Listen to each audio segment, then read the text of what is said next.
place off the face of the earth, it's gonna be just.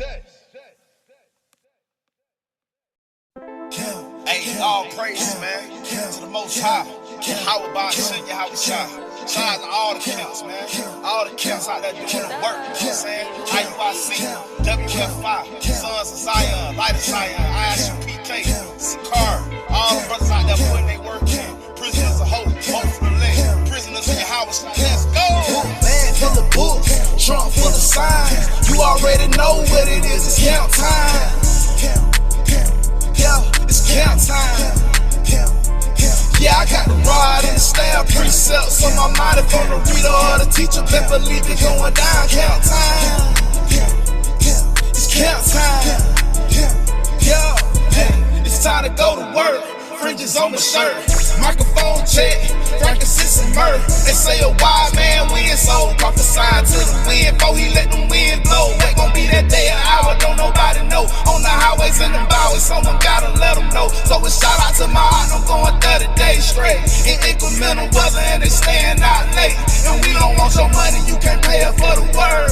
Best thing you can do for me is probably stay and learn. I feel it for my people still lost in the church. It is what it is, love on having 2/3, so you know I got that man full of books, trunk full of signs. You already know what it is, it's count time. Yeah, it's count time. Yeah, I got the rod and the stab precepts on my mind. If I'm the reader or the teacher, best believe it going down. Count time. It's count time. Yeah. Bring it out, cry a lot and spell not. Show my people all they sin before they name get blotted out. The Israelites and all nations, bruh, Levite, not a Haitian. Since you Benjamin, not Jamaican. If you try to take away the word of Satan, nah, that ain't no parable. Repent, that's America. The Edomites hysterical. Me, I'm just a soul out here trying to sow a seed. Before I leave the house, you know I gotta hit my knee, face the east. Book bag full of books, trunk full of signs. You already know what it is, it's count time. Yeah, it's count time. Yeah, I got the rod and the stab precepts on my mind. If I'm the reader or the teacher, best believe it going down. Count time. It's count time. Yeah.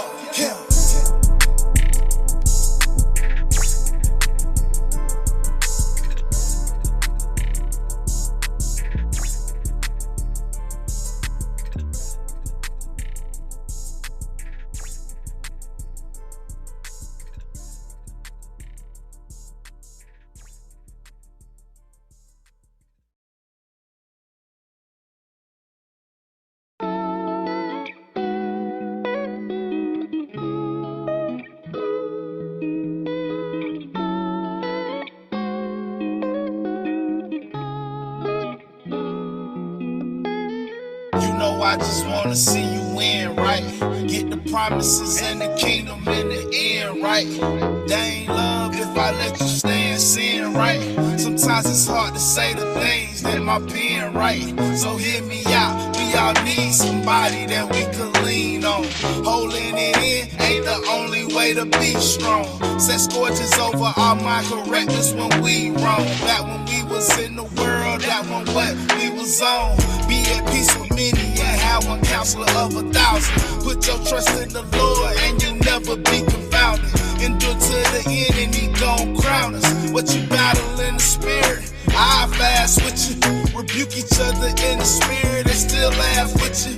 Now I ain't mad with you holding grudges is sin. Ain't no greater love than to lay your life down for your friends. And we friends if you do what I say and I speak the word. We fools for Christ's sake, world say we absurd. Cause we keep the laws and our holy days we observe. Screaming corn, got some bottle from the curb. Dwelling in unity and we all speak the same. Do what our Abba say and we gon' beat the game. World without end will never be ashamed. Since we came in the truth, we never been the same. Saying I love you when I'm here for you, don't make me a lame.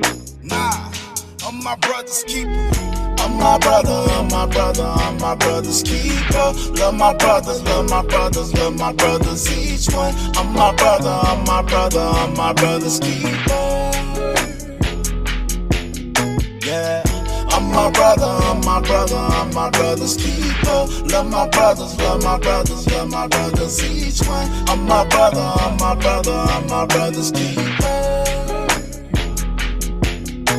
Open rebuke is better than secret love. Let the righteous smite me, it'll be an excellent oil. Gotta restore your brother if you fall, consider yourself. I can relate to what you going through, I've been there myself. Sometimes the hardest thing to do is to forgive yourself. That's what Satan won't.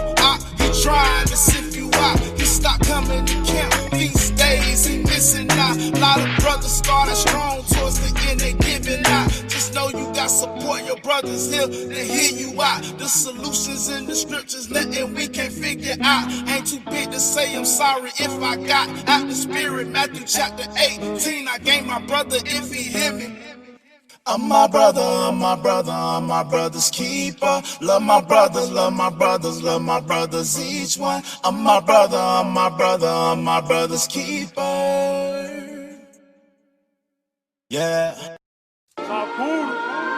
Arise, shine, for thy light has come, and the glory of the Lord is risen upon thee. For behold, the darkness shall cover the earth, and gross darkness the people. But the Lord shall arise upon thee, and his glory shall be seen upon thee. And the Gentiles shall come to thy light, and kings to the brightness of thy rising.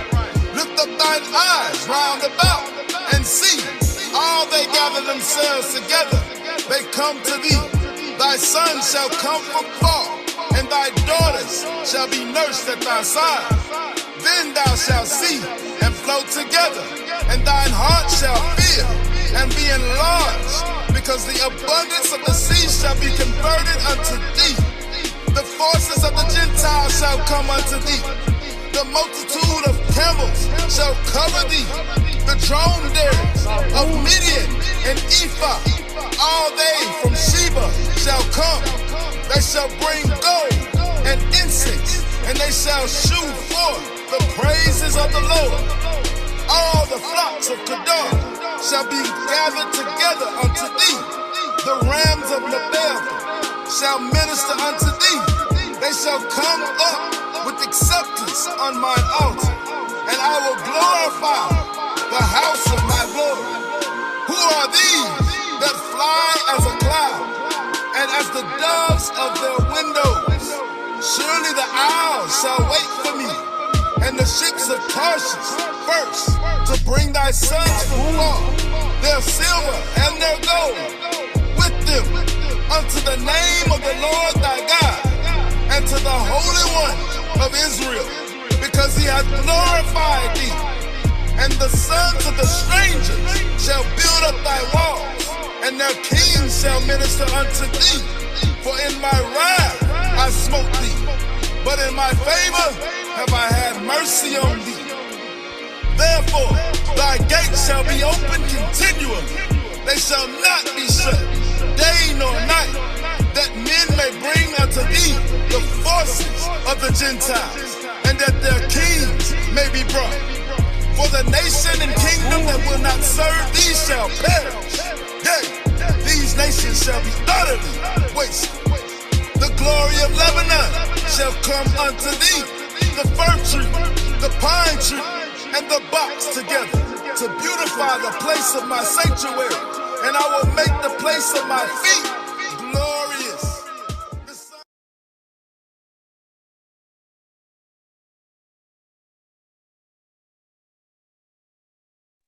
Shalom, everybody.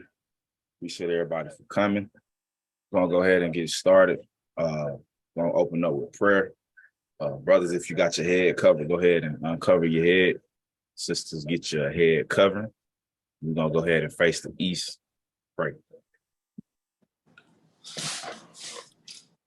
Abba, Father in heaven, Father, we humbly bow before your throne. Say thank you, Father, for allowing us to gather together to study your word, to study your laws. Father, we pray that you forgive us for all of our sins, that we have fallen short of keeping your laws, statutes, and commandments, Father. Father, we ask you to help us to purge out any leaven that may be remaining in our homes, that we may be overlooking, and any leaven that may be remaining in our spirits, Father, that we may be overlooking. Magnify your law unto us. Help us to behold wondrous things out of your precepts so that we can have understanding and discernment, Father, and be pleasing in your sight. Father, all these things we pray and ask through the blood of your Son, Yahweh Shah HaMashiach. Amen. Amen.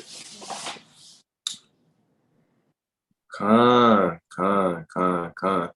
Shalom, family. Shalom. Salaki. You hear me? Yeah, my bad. I ain't know I had the music still. Very good. Shalom, family. Hope all is well. Today's law call, you know what I'm saying? So we're going to go ahead and get into this thing, right? Start off with the book of Colossians chapter 3, verse 17, right? This is the book of Colossians chapter 3 and verse 17, and it reads, "And whatsoever ye do in word or deed, do all in the name of the Lord, Yahushua, giving thanks to Yahweh and the Father by him." Right? So whatever we're doing it in the name of Yahushua, right? We're not doing it for men, right? We're doing it all for the Lord to please him, to be servants of him. And we always find ourselves giving thanks to the Most High Yahweh, right? So I'm going to get a precept too. Matter of fact, in the book of Baruch, really quickly. Read this real quickly. So this is the book of Baruch, chapter 4 and verse 1.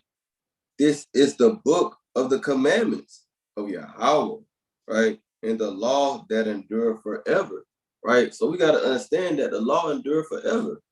The law is never going to end, right? So if the law endures forever, how much so now that we still got to keep the law, right? It doesn't change, right? And Christianity will make you think that, right? But that's not the case, right? And it says, all they that keep it shall come to life.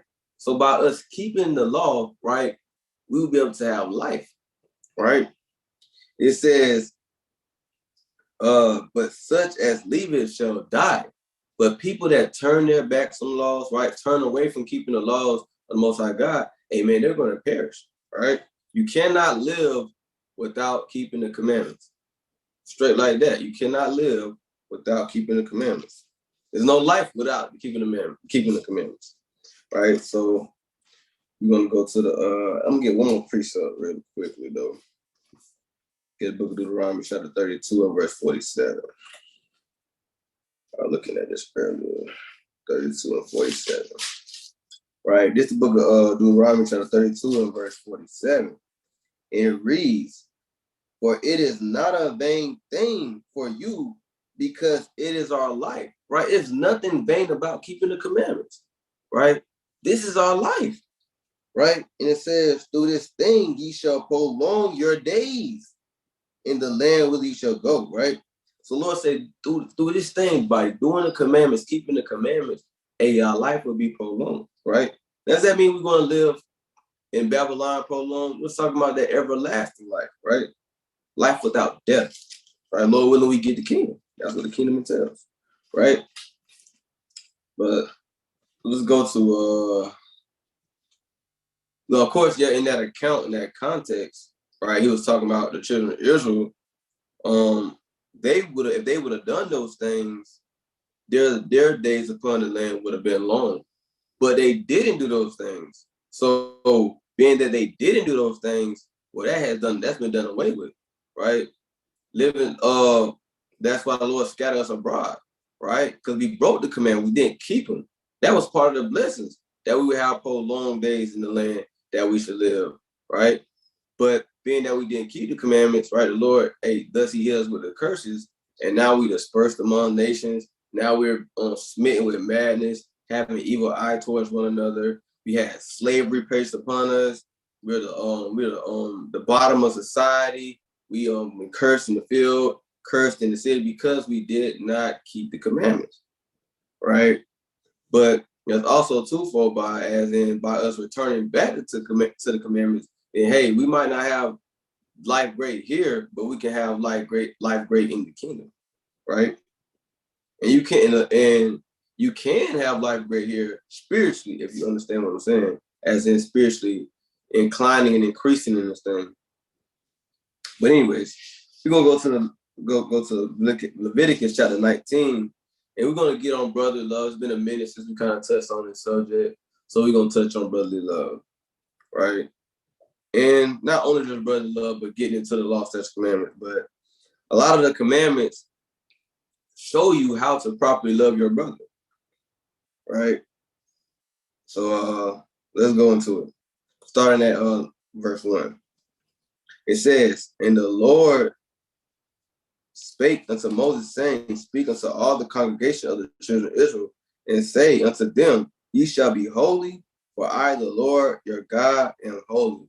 All right, so we gotta make sure that we continue to be separate, as in separating ourselves from the nation and separating ourselves from the world. Right? We have to separate ourselves from the world. That's why the Lord tells us to get out of this world. Right? We don't want to find ourselves cleaving or being friends to this world. But I'm gonna get a precept really quickly. This is the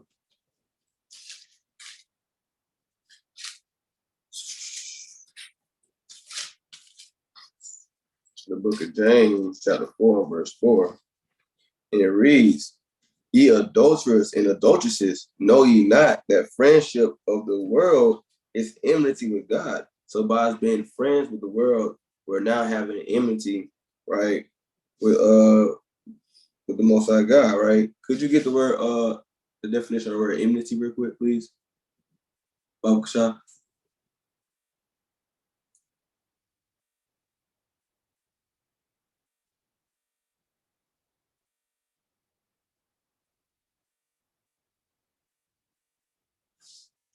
All right, so it says hostility, implication, reason for opposition, hatred, right? So it says you're gonna have hatred with the Lord, right? You don't want the Lord hating, right? You don't want the Lord to hate you. That's a very serious thing, right? It says that's nothing to take light, right? So it says, whosoever therefore be a friend of the world is the enemy of Yahweh. So you find yourself being a friend of this world and not trying to separate yourself from this lifestyle and being the everyday average American, and you're going to be an enemy of the Lord, right? So we have to truly separate ourselves from this world, right? And that goes into being holy, because when you go to the word holy, it means to be separate, right? So that was one of the commandments within itself is for it to be holy, right? So we're gonna go back to Leviticus chapter 19, and we're gonna go to verse 3. "Ye shall fear every man his mother and his father, and keep my Sabbaths. I am the Lord your God." Right? So we're supposed to respect our mothers and our fathers and honor them, right? And it says, and to keep his Sabbath. So we're committed to continually to respect our mother and our father, even though you might have parents that's not in the truth, you know what I'm saying? But you gotta still honor them and respect them, even though they're not in the truth. Still gotta. Does that mean you have to listen to the things they say? Because they might tell you something that's off or that's wicked, right? It's not saying that. What it's telling you is to treat them with respect and to honor them. Understand? Right? And that's a beautiful thing by being in the truth and having kids, because now it makes that much more easier as a for instance, if you had a parent that's in the truth, it's a lot easier because less confliction, because your parents in the truth, they're not going to tell you contrary. They shouldn't tell you what's contrary to the Most High God, right? But sometimes we run into conflict when we have parents that's not in the truth, right? Sometimes they say stuff that really aggravates you or get under your skin, but we can't snap on them or cuss them the hell out. We can't do that. We still got to treat them with love and respect, right? So that's a big thing, right? And it says, "Turn ye not unto idols," right? And so we can't turn into idols, right? And a lot of times, a lot of people, when they think of idols, they think of damn molten images, damn, I don't know, a picture of some a Buddha or something like that. But you can have money could be your idol. You can idolize money, right? You can idolize your phone. You can idolize people. You know what I'm saying? So you don't want to find yourself in idolatry, right? having idols and things, because anything that you should idolize is the Lord. That's it. No other idols. Right? So it says, nor make to yourselves molten gods, right? And we had that at a time, you know what I'm saying? People were making things their gods. They were making all kind of gods, you know what I'm saying? And the same thing now. People that are making things their god. Hell, like I said, it could you can make your phone your god, right? You ain't gotta sit there and put a whole bunch of gold together and kind of mold an actual image, but you can make your phone your god by putting that much or care into it or attention into it that you're doing it more than the Most High God. Then thus now that's your God versus the Most High God or your money, right? All you worrying about is money, money, money, money. Man, I gotta get this money. I need it. All you worried about is money. You kind of got the damn Bone Thugs and Harmony spirit. They said they got this whole song called out for the love of money, right? We can't be happy. We can't be in that kind of spirit, right? You know, a lot of people, especially in this generation, all they worried about is the bag. The bag, gotta get a bag. You know what I'm saying? What you really need, if they chase the bag as much as they chase the Lord, and they'll be a better off position, right? So we got to make sure that we're not having these things as our idols, right? Quirino says, I am Lord your God. And if ye offer a sacrifice of peace offerings unto the Lord, ye shall offer it at your own will, right? And that's just going into any sacrifices that we was doing that we had to do at our own will. And that's or more so now, anything that we do, oh Lord, we should do on our own will. Right? You shouldn't do it as in I have to do it, but you should want to do it. When it says you should offer it at your own will, like, okay, I want to do this. I want to get this peace offering, right? I want to give this charity. You know, I want to get a charity. I want to get his alms, right? I want to do this or do that pertaining to the Lord. You should want to do it on your own will. Whatever it is doing for the Lord, you should do it on your own will, right? I want to read. I want to pray. I want to fast, right? At your own will, right? Keep going, right? It said, "Be eaten the same day. Ye offer it, and on the morrow, and if there ought until the third day, it shall. If it ought remain until the third day, it shall be burnt in fire." So when they was doing sacrifices, right, like a peace offering and things like that, they would eat of it, right? The Levites would eat of it, right? And if it remains to the third day, then they would have to burn it with fire. And if it be eaten at all on the third day, it is abominable, it shall not be accepted. Right. So if they was to eat this thing outside of the third day, straight up, it would be an abomination to the Lord. Right. Even though these things would be clean, you know, these would be clean animals, of course, but because he gave them a time limit and went to eat it because it was a sacrifice, right? Hey, they ate it beyond that time period, then it would be abominable. Right. Therefore, everyone that eateth it shall bear his iniquity, because he hath profaned the hollow thing of the Lord. Because these sacrifices, these things that they sacrificed, these offerings, hey, they was holy. These sacrifices was holy. So by you, instead of burning it on that third day, by you studying to eat it, right, instead of burning it, right, now you have profaned the holy thing, right, of the Lord, and that soul shall be cut off from among this people, right?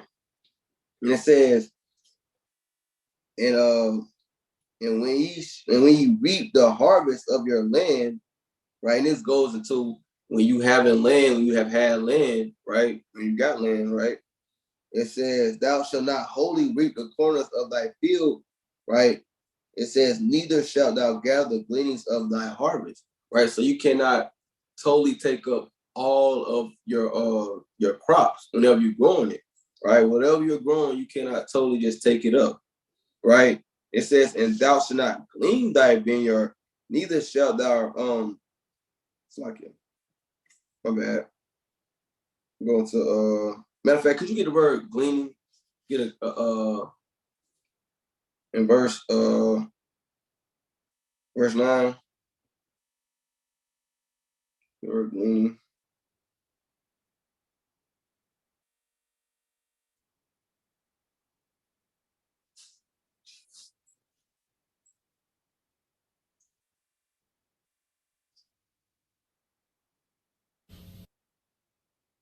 Strong's H 3951.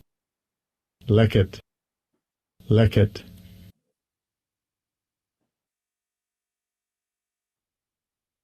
Gleaning. Okay.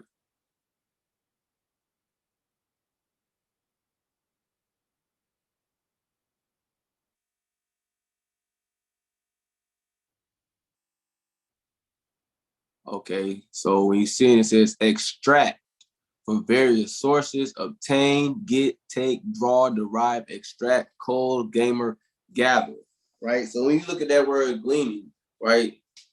And if brothers and sisters didn't know what that word means, now you have an exact definition. It's just going to extract, to obtain, to get, or take. So it's saying you basically saying you cannot extract of that harvest, right? Basically take up that whole harvest. It says in verse 10, going back to Leviticus 19:10, and thou shalt not glean thy vineyard, right? Neither shalt thou gather every grape of thy vineyard. So you cannot extract or gather every grape of your vineyard, right? Thou shalt leave them for the poor and stranger. I am the Lord your God, right? And that's right there is one of the first signs of showing love and compassion for your people. You stop and say, well, hold up. Let me not gather all this. Let me kind of leave some for the poor, right? Let me need some for the that's going into that, right? That's going to how you love your brother, right? You care for the poor because we had Israelites that was that didn't have it all, right? But hey, if you kept this law and you was looking out for your brother, right? And then that's why when you go into saying, well, above all these commandments, it hang. Let me get that precept actually. It says, well, these two commandments hang all the law. Get that really quickly.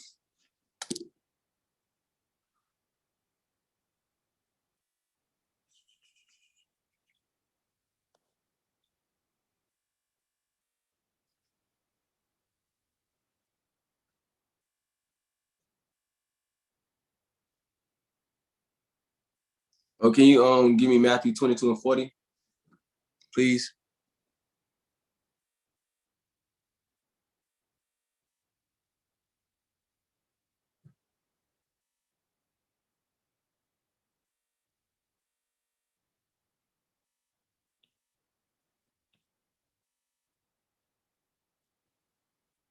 Right. So Matthew 22 and 40 says,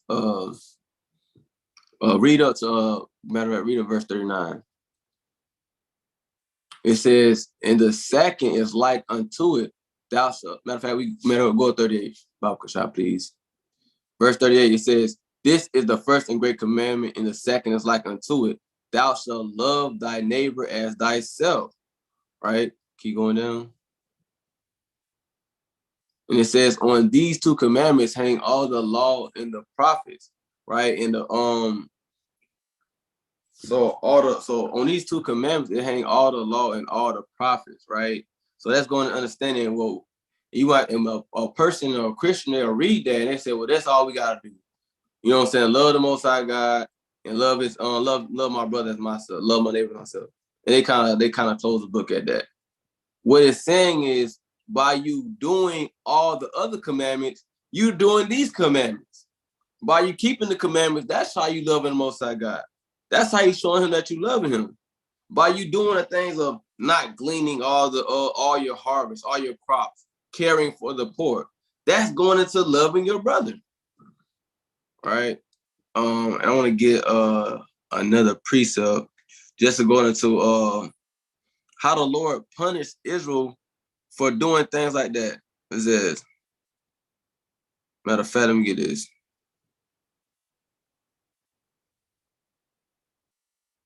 Let me get let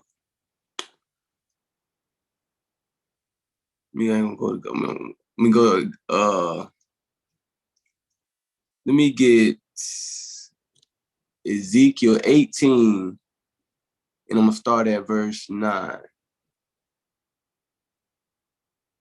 Right. It says, He hath walked in my statutes and kept my judgments to deal truly. He is just. He shall surely live, saith the Lord God. If he beget a son that is a robber, a shedder of blood that doeth the like of one of these things, and that doeth not any of those duties, but even have eaten upon the mountains and defiled his neighbor's wife, have oppressed the poor and needy, have spoiled by violence, right? So now we're talking about somebody that's doing contrary to keeping the commandments. And one of the things that they're bringing up is oppression of poor. By you oppressing the poor of our people, hey man, you're committing a major sin, right? And it says, and have spoiled by violence, have not restored the pledge, and have lifted up his eyes to idols, have committed abomination, right? So what you read?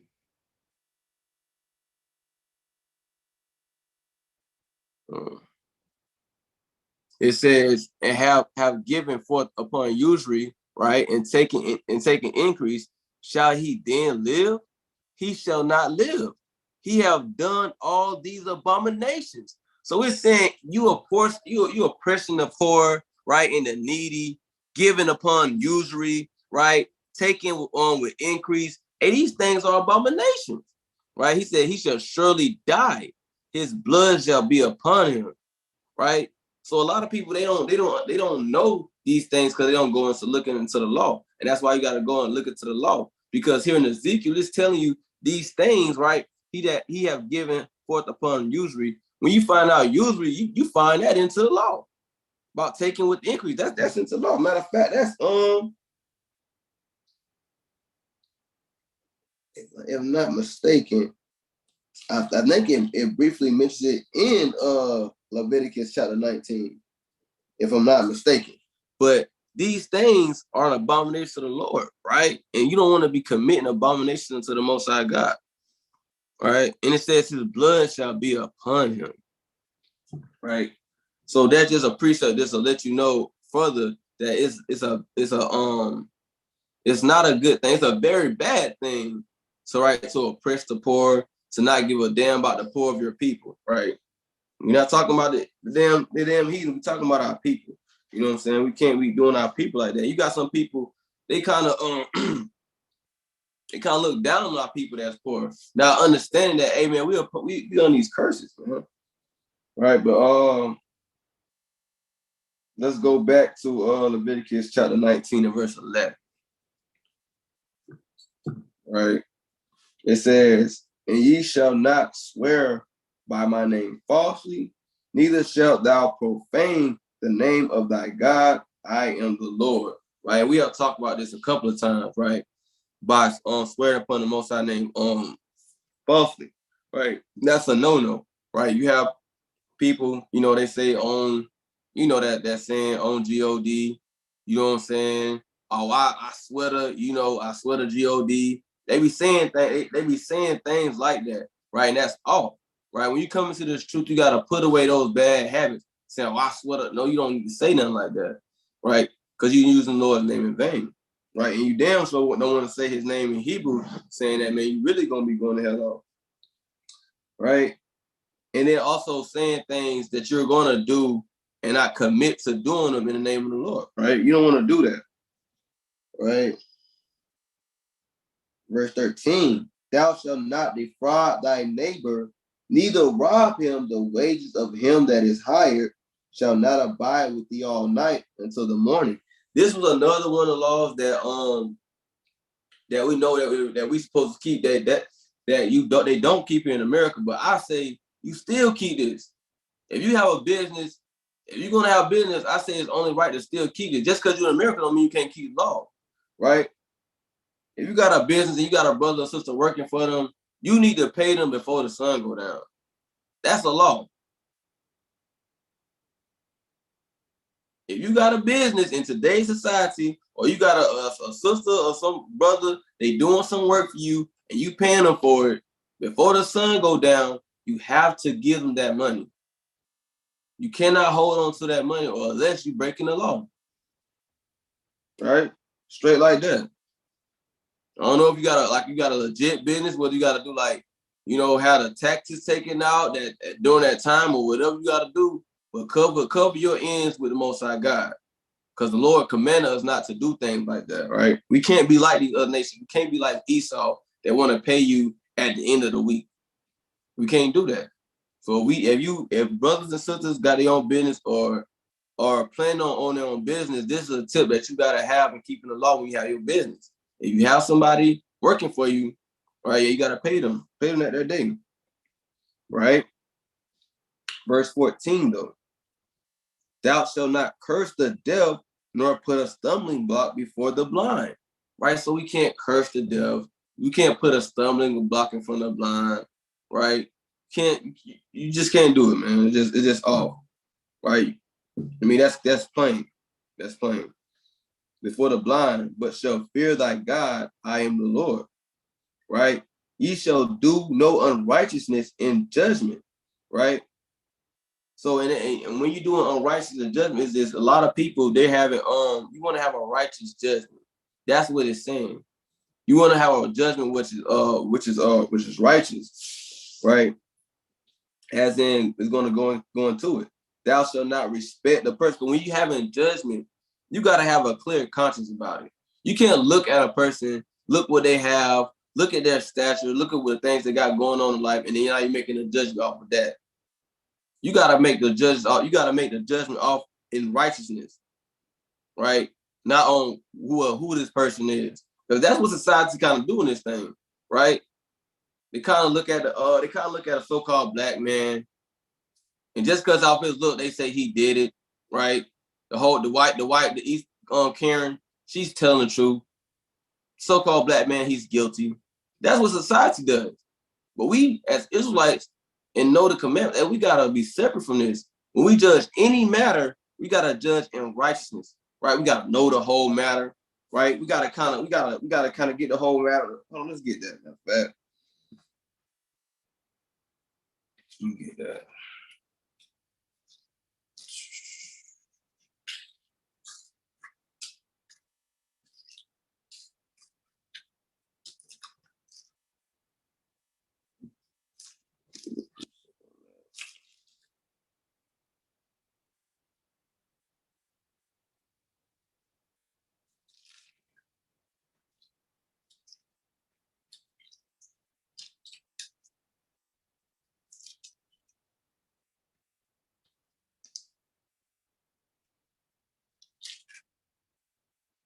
Give me a second to find this precept.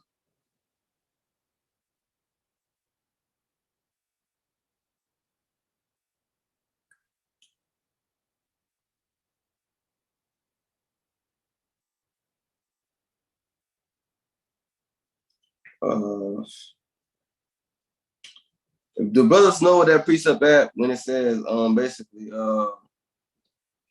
before you know the judge not or something before you know the whole matter.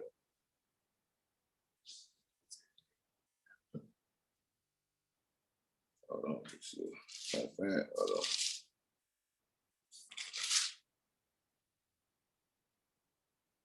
You want this one, King?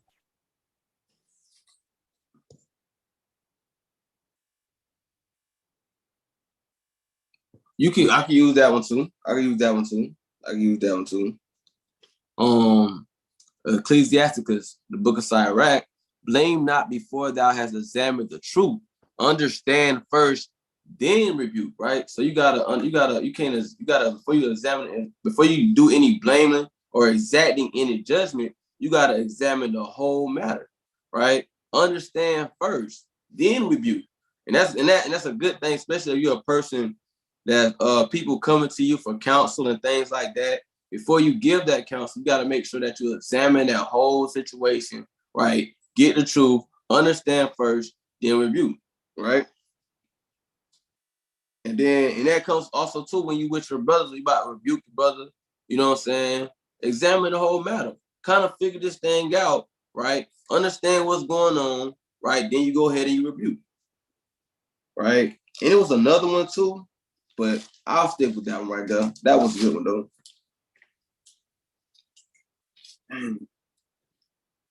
But I really want to find it though. I'm about to get back to that one though. But let's go back to Leviticus 19 and verse 15. He said that they got one Proverbs 24, 23 too.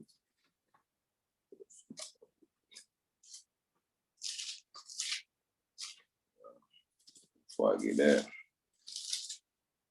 Proverbs, we get Proverbs 24 and 23 too. That's a good one too. Proverbs 24 and 23. It says, right, it says, these things also being to the wise, it is not good to have respect of persons in judgment. So it's saying these things, they belong to the wise, right? Wise men, they're not going, or women are not going to have respect of person when they're judging, right? When you would, like, for sisters, you can't, just because this sister is your bestie or your best friend, say, well, this is my best friend. And you going on everything that she's saying, she's right. She's right. And you're not even listening to other, you're not really hearing the whole sister out, right? It's no, oh, well, we friends in this thing. That's even with brothers. You can't be like, okay, well, that's my dog. That's my homie, right? And you listen, well, that's my homie. Whatever my homie say is true. But you're not examining the whole matter, right? And this truth, we cannot have respect of person. They could be your best friend, they could be your brother, whatever. You gotta examine the whole situation. No respect of person, right? Nobody is better than the other. At the end of the day, we all dust and ashes, right?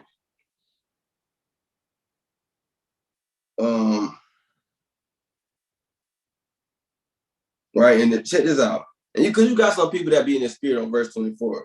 He that saith unto the wicked, thou art righteous, him shall the people curse. Nations shall abhor him. Because you got some people, they know they friend wicked, right? But when it's they friend, they say, no, they good. They ain't a bad person. Nor the whole time they wicked as hell. They going to hell off. Right? We can't sit back and just say, okay, if they're a wicked person, they're a wicked person. Friend or not. Rich or poor. Wicked is wicked. It don't matter what your status is. Rich, poor, best friend, no friend. If you wicked, you wicked. Right? If you're going to hell off, you're going to hell off. Right? Now let's go back to Leviticus chapter 19 and verse 15. Right? And a lot of people, when it comes to judging a matter, they look at the poor, they'll look down upon a poor person as well. Right? Oh, they poor, they don't know what the hell they talking about. And they'll look at this person with money, with stature, they got this and that, got that, right? And they'll kind of say, nah, you know what I'm saying? We can't be like that in this truth. In this truth, we gotta look at everybody on the same level. The only people that got high standings, hierarchy on a whole other level, that's Yahweh and Yahweh Shai. Them the only two people.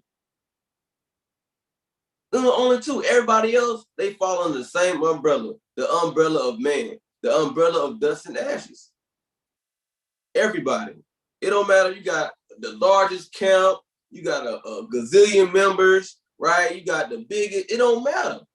No matter, you got the biggest beard, you got the mightiest precepts, you the best teacher everybody ever seen. And at the end of the day, you dust and ashes. And in this truth, there's no respect of persons. Straight like that. Right?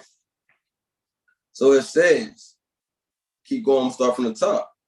It says, ye shall do no unrighteousness in judgment. Thou shalt not respect the person of the poor, nor honor the person of the mighty.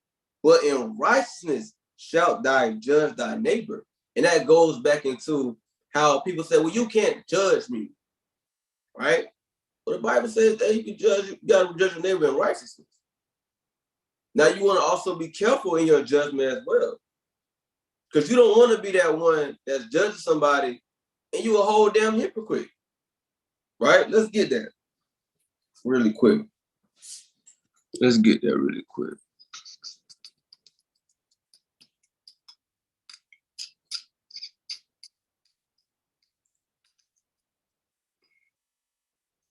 to Matthew chapter 7 and verse, I want to say,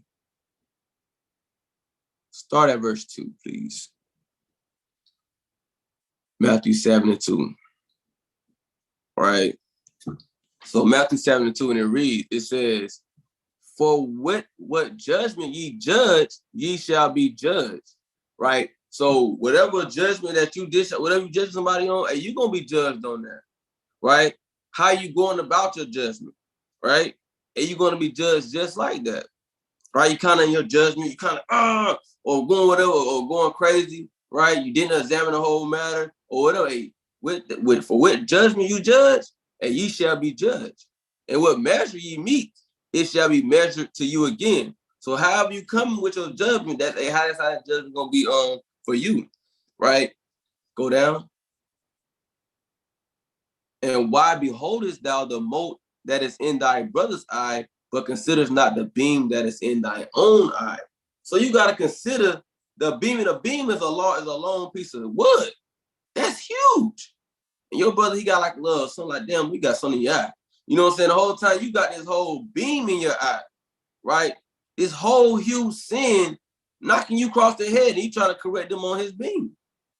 I mean, on his mote, right? So you want to make sure, and that's why in this truth, it's imperative before we go ahead and start rebuking people and doing this, we gotta make sure that we right.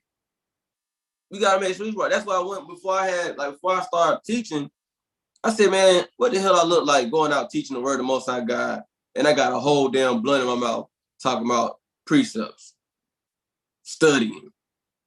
You know what I'm saying? And I'm telling people they got to get themselves together. The whole time, I'm damn blowing down the damn blunt. Right? In this thing, you got to, hey, before you try to say get to the level, y'all need to do, hey, you got to get yourself together. You got to get them cartwheels out your house first. That's like going into somebody's house, right? And you looking inside their house, and their house kind of junky, and you kind of telling them, hey, I need to kind of clean this up. Hey, this kind of messy in here. But the whole time, you got at your house, you got clothes everywhere, dirty dishes in the sink, your bathtub ain't been cleaned in I don't know how many months, but you tell somebody else they got to clean their house up. Their house dirty. That's the same thing. Right? You got to make sure you cleaning up your house, because you don't want to be a hypocrite in this thing. Right? You don't want to be a hypocrite. Right? Keep going down.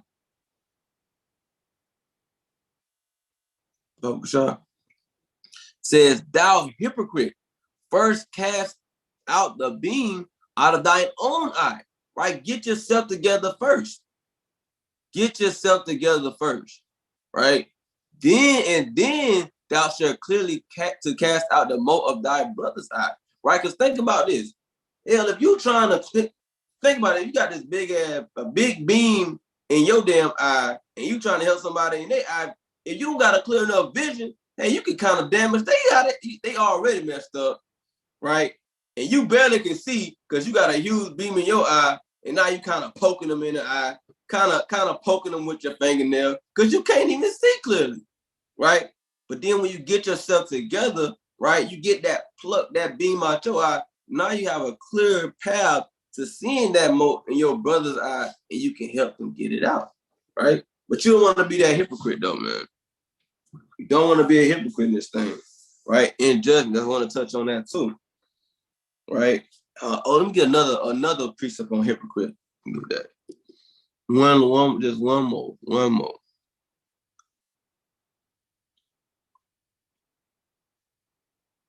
Let me get let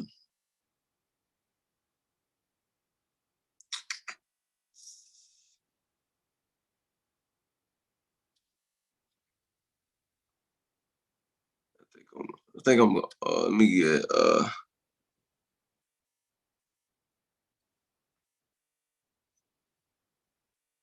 think it's a priest that says no hypocrites that enter to the kingdom.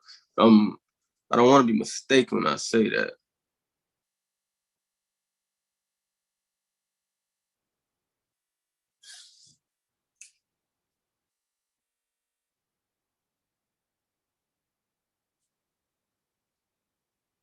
Right. Let me get Job 34 30 real quick. Oh, dang. I like that. I like that picture right there, though. I like that picture right there, though. Dude, I think I got something in my eye. Hey, don't worry. I'll help you get it out. Hey, that's a good picture, though. That's exactly what be going on. Oh, yeah, I didn't even see that, but the sister said a good point. They say there's that saying, can't judge a book off its cover. Yeah. Because you got some people that try to judge a book off its cover, as in they look at you and they try to judge off just the look of things without examining the whole matter. They haven't even sat down and checked the whole thing out. Job 34 and 40. Let me get Job 34 and 30 real quick. Just get one more than hypocrite though.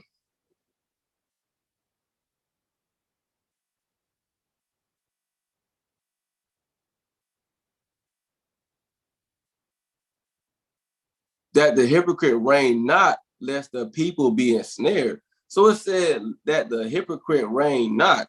Because of a hypocrite reign, the people gonna be ensnared. They're gonna be entrapped, and they're gonna be in a bad position, right? So it's not a good thing to be a hypocrite, man. Right? Now let's go back to Leviticus 19 and 16. Right?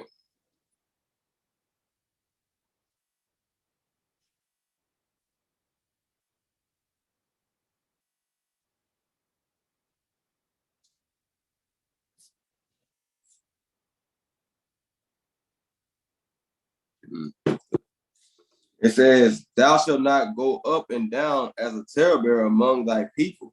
Right? So the Lord said, it said, thou shalt not go up and down as a talebearer. Right? And that's another thing that you don't, and that's pretty big in Israel too. Like people in the truth, they tell other people business to go talk about another person and this and that, instead of just coming to that person, whoever it is, about the situation. We can't carry that spirit on in the truth, right? Brothers can't, you know what I'm saying? It's late night, bro. Let me tell you, cause they like to say that females do it, but niggas do it too. You can't get it, hey, bro. Let me tell you about this nigga, dog. You won't believe this. And we can't have that. That's that worldly spirit. Worldly spirit is terror-bearing. When we sit there and we talk about other people's business, right? Right? Men, we can't do that, and females, y'all can't do that either, right? Y'all can't call each other and talk about it, talk bad about sisters. Girl, she really thought she cooked that. She showed up, didn't even put no salt in or nothing. You can't do that. You can't be that type of spirit. You seen how she did those stitches on her garment? Man, you can tell she just started. You can't be in that kind of spirit, right? You can't be in that kind of spirit, and it's true. Right? That's off. Right? So you can't be a talebearer, and it's true, right? And you can't, that's brothers and sisters. You know what I'm saying? And brothers, that like I said, you got men that do it too, right? And it says, among thy people, neither shalt thou stand against the blood of thy neighbor. I am the Lord, right? Can't stand against the blood of neighbor. Thou shalt not hate thy brother in thine heart, right? That's another thing. We can't have hate for our brothers in these things, right? Or sisters, right? Sisters, you might have a man or a brother that might have hurt you before, right? And you gotta forgive that brother, right? You gotta forgive him. In the past, he hurt you real bad, and you gotta forgive him. Does that mean you gotta still be in contact with him or nothing like that? No, but you gotta forgive him in your heart, right? Because it says, thou shalt not hate thy brother in the heart, in your mind. You can't hate them, right? Brothers, you might have that girl, right? She was your first love, and she did you dirty. I always hate her. Every time you think about it, you get mad. Right? You can't bring that type of energy in this truth, right? In this truth, this is all about us making amends with ourselves, correcting ourselves, and come back to the Most High God. And a part of that is forgiving people that have done us hurt, have done us wrong. It could have been your parent, it could have been a whole old cousin or whatever. But we gotta forgive these people, because upon coming to truth, we're looking for forgiveness. Because we found out the whole time that we was going to hell off. The whole time we was in the world, we was going to hell off. And now we're seeking forgiveness. But how can we seek forgiveness if we're not being forgiving ourselves? Right? That doesn't make any sense. All right, let me get hold on. Let me get some precepts on that.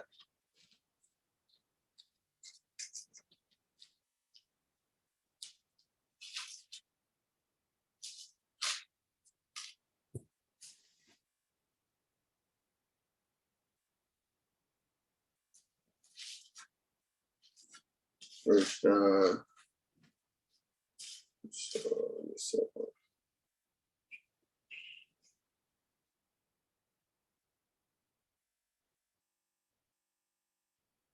We find this precept about Shaz. Give me a second. Bear with me.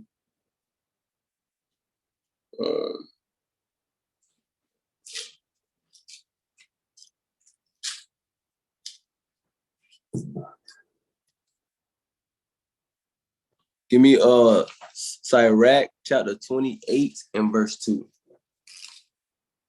Papa shop.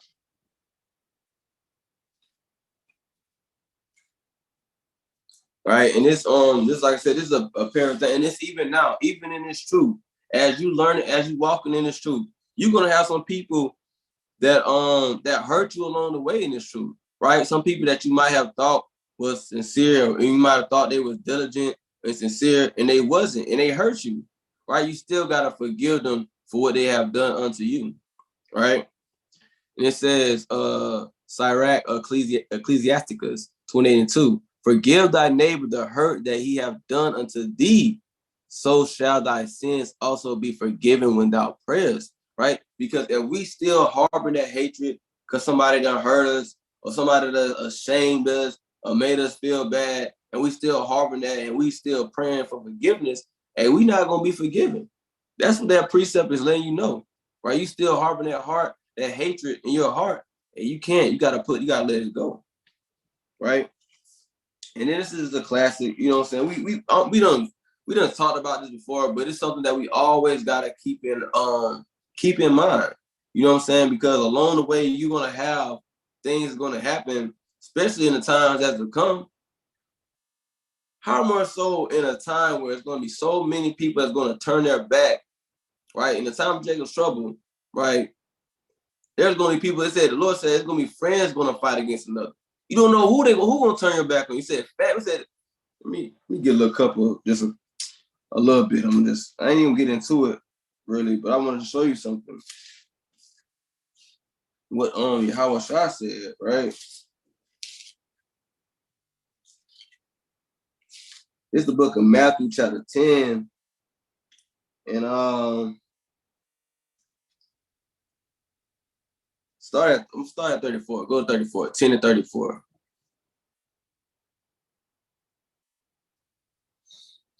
All right.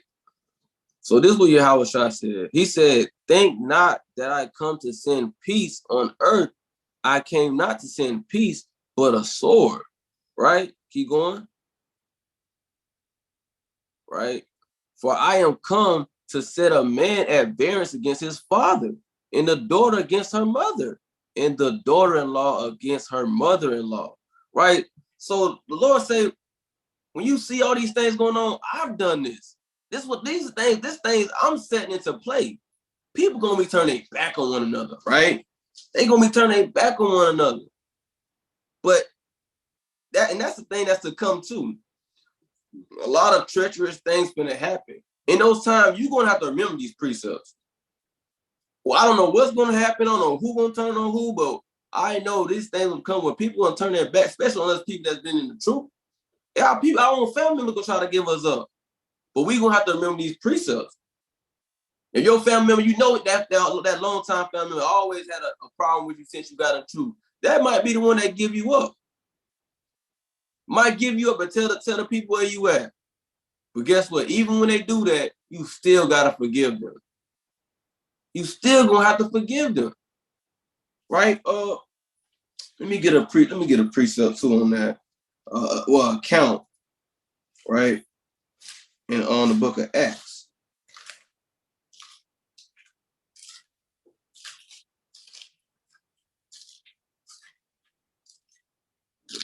Acts real quick.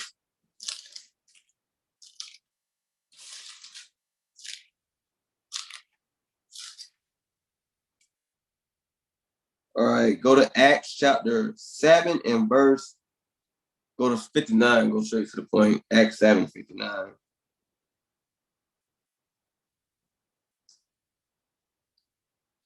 All right. This read says, and they stoned Stephen, calling unto Yahweh and saying, Lord Yahweh shall receive my spirit. And he kneeled down and cried with a loud voice, Lord, lay not this sin in their charge. When he said this, he fell asleep. Right? So even in a moment where they were stoning this man and he was praying for them, they were literally stoning him. And he threw out a prayer for them before he gave up the ghost. Right? And it's beautiful how he said he fell asleep. Like he just went to sleep. That's beautiful. And that's very spiritual. When you think about it, he said he fell asleep. I gotta get a precept, man. I gotta get a precept. Just because off the strength of just, he fell asleep. I know this not going into the lesson, but I do just want to get this really quickly though. Because it made me just think of that. Just give me 1 Thessalonians 4 and 13. I'm just reading. You gotta go. If you want to go to it, you go to it. 1 Thessalonians 4 and 14. I just wanted to bring out how beautiful it said that he fell asleep, though. 13, start at 13. Start at 13. It says, but I will not have you to be ignorant, brethren, concerning them which are asleep, that ye sorrow not, even as others which have no hope. Right? For if we believe that Yahweh shall die and rose again, even so them also which slept with sleep, and Yahweh shall will Yahweh bring with him. Will God bring with him? Right? So, man, Stephen, he all right, man. He all right, man. You know what I'm saying? Sometimes if you read that account, it kind of make you mad. Like, dang, why they had to do this man like that? But they said be not, but that's a whole nother conversation. I just thought that was beautiful to bring out. But yeah, so he have an account in Acts chapter 7 that Stephanus, even as he was getting stoned, he prayed for them. So the point of me bringing it out is, in a time where the betrayal is going to come and people going to turn their backs on you and all these things going to happen, you're going to have to remember the precepts. You're still going to have to forgive your family members for the things that they have done against you, for the things that they're going to do, right? Because we already know how people going to turn their back on us. It ain't nothing new. The Lord had already warned us on this, but we're going to have to be in that same spirit of us talking about it, so when it actually happened, that we actually put forth that forgiveness, right? We're going to literally have to, in your mind, forgive them. And you can think about it. You got to think about it. This is some people that give up you and your kids. You got kids. And they sell y'all out. And you got to forgive them. That's a heavy thing. A lot of people don't think about it like that. Because we kind of talk about it right now. We kind of talk about well, imagine that's the time what's to come. Because what's to come? You got kids and your people sell you out. That's something that'll set you out in a whole different zone. But even then, you have to forgive them. Because we still gonna need forgiveness, need to be forgiven in Jacob's trouble. Because we still gonna be in this flesh. Right? You might have a damn wicked thought pop in your head or whatever. Right? Especially during the time of Jacob's trouble, when all hell breaking loose, right? And you damn near on the verge of giving up. You're gonna need some forgiveness. You're gonna need some mercy. So we gotta remember this thing to definitely have being a forgiving person. You know what I'm saying? And that's especially very dire to the times that's coming ahead, when people are going to turn their backs on you. And I'm gonna get the classic.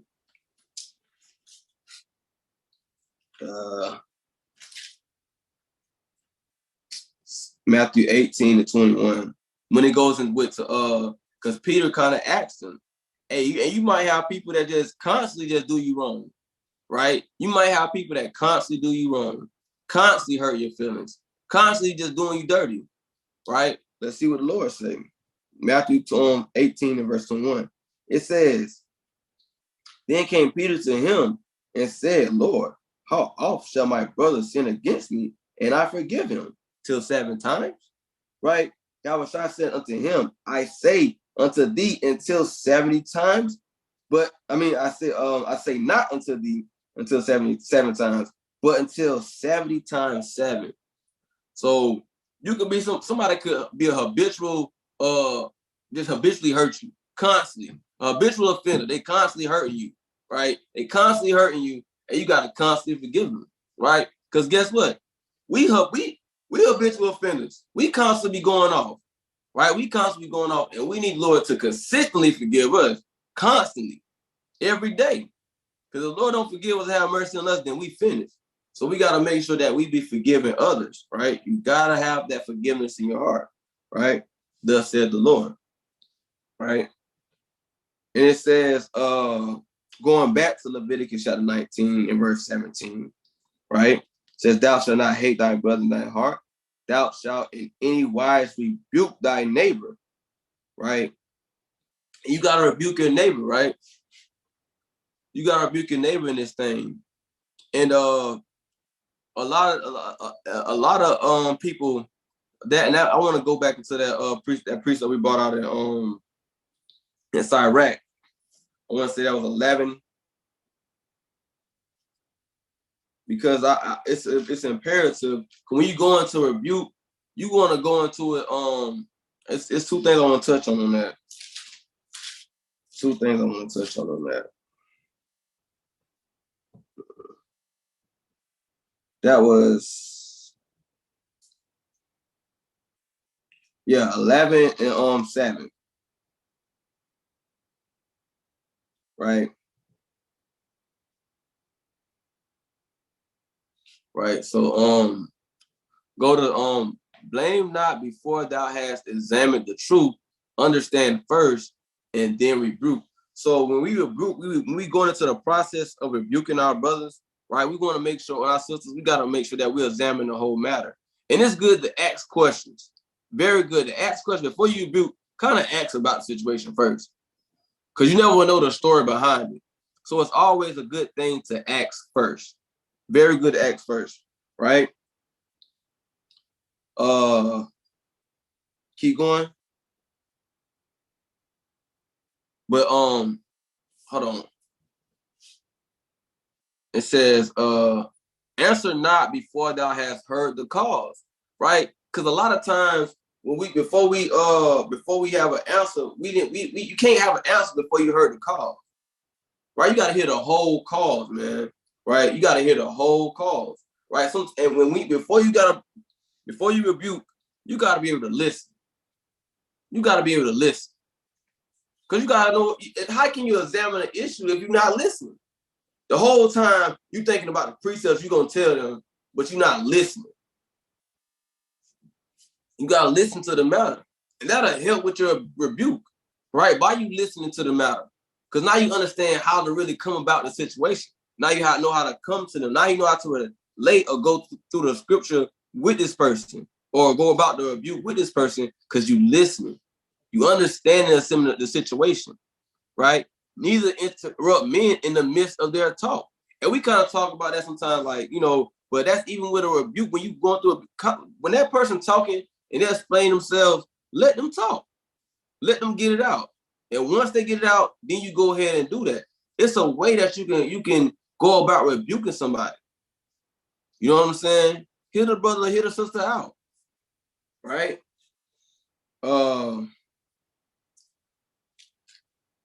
I got one more. I want to get on that. Bear with me. Just give me a second.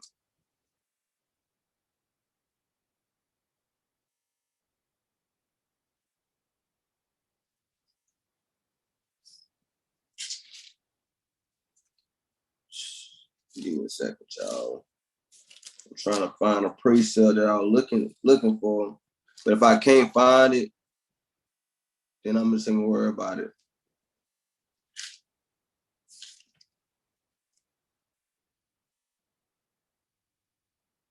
Right. Let me go to Sirach chapter 31 and verse 31. Right. It's going into the rebuke again. Right. Sirach 31, Ecclesiasticus 31 and 31.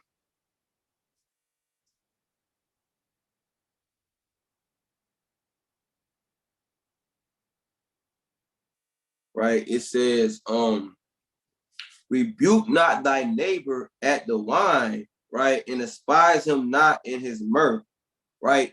So also another thing is when you rebuking thy neighbor and you don't want if you not in the right mindset, don't rebuke nobody. Just save it to you to whatever, right?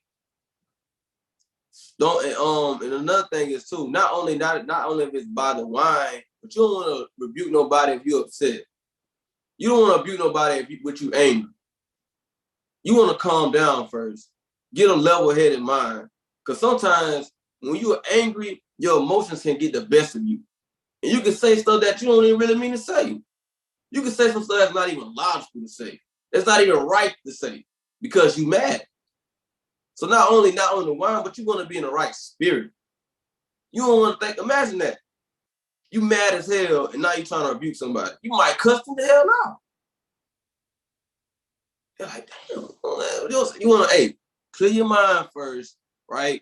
Kind of woosah, and then go about your rebuke, man. Calm your spirit down first, then you go about it. Give him no despiteful words. Press not upon him with urging him to drink, right? And you also don't want to, and that's going also to these doctrines. And of course, physically too, you don't want to press upon your brother drink. Your brother want to drink, don't have a drink. But all these other doctrines, like you got some people that press Christianity upon you. They might press being a Muslim upon you. They own philosophy as whatever it is upon you. You can't do that. You can't press a brother out with your own doctrine. You know what I'm saying? Because that's twofold. Doctrines is one as a form of wine as well. It can get you drunk, right? You got some people hell. You got some people that basically they trying to urge, because even in this truth, we're not pressed. We're informing this truth. We inform people about who they are. We're not pressing them out. We're not pressing them out. That's with anything. You're not pressing somebody out. It's either for them or it's not. Because reality, it's the Lord. It's the Lord who opens up people's ears and who shuts their ears. You know what I'm saying? So you can press out somebody as much as you want, but it's of the Lord to give them that increase or to give them whatever it is. You know what I'm saying? So you just want to make sure that you're not pressing. And I would say that's definitely big going into these like Christianity. You know, you got some people that'll push they pushing homosexuality on us, right? They pushing that homosexuality and they pushing on our kids, right? I was seeing this video. You had a transgender, and he was in a school, and he was reading a book, and he was saying, man, he was reading a part that said a drag queen. I forgot what he said a drag queen do. Swaddles or something. It was some type of, he said a drag queen shimmies. And the little boy stood up and started shimmying. And I said, wow. So these people, they're urging kids to drink. If you hear what I'm saying on another level.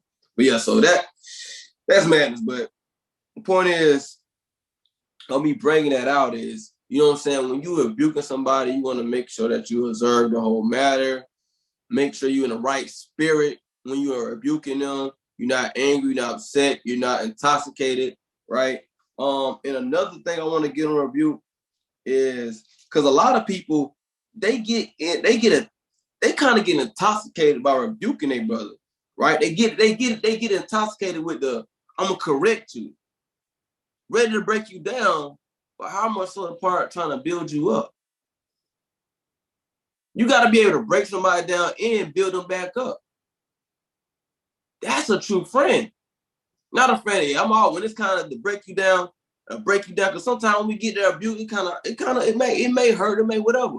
But a real friend, I'm gonna break this down. I'm gonna break down this stronghold, this correction. So that's what you're doing. You're breaking down a stronghold but I'm gonna build you back up. Right? Let me get this in Galatians. Galatians 6:1. Right? Galatians 6:1.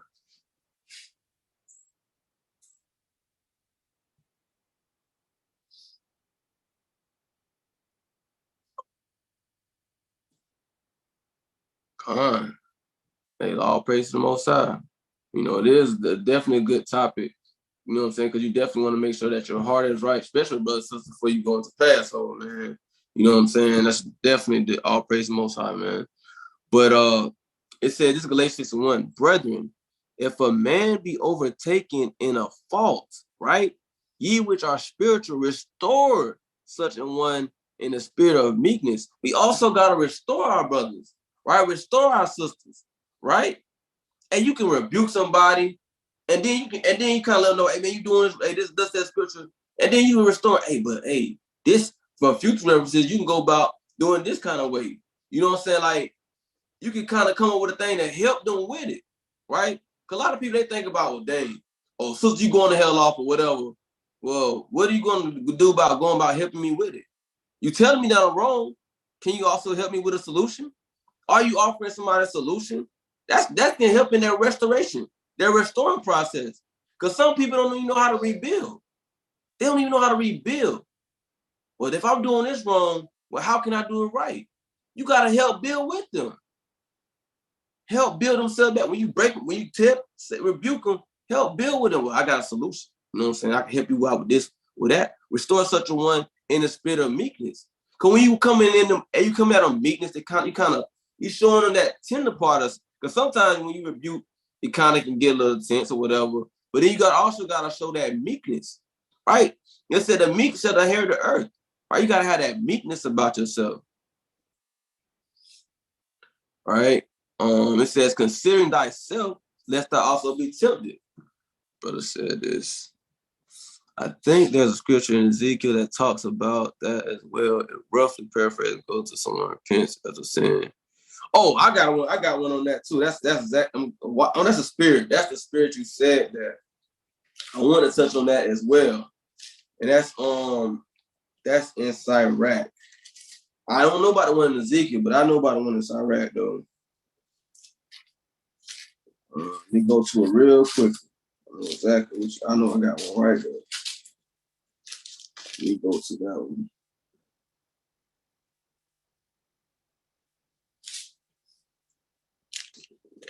Go to it. Give me a second.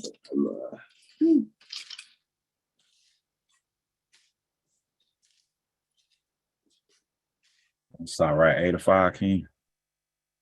Go to it real quick.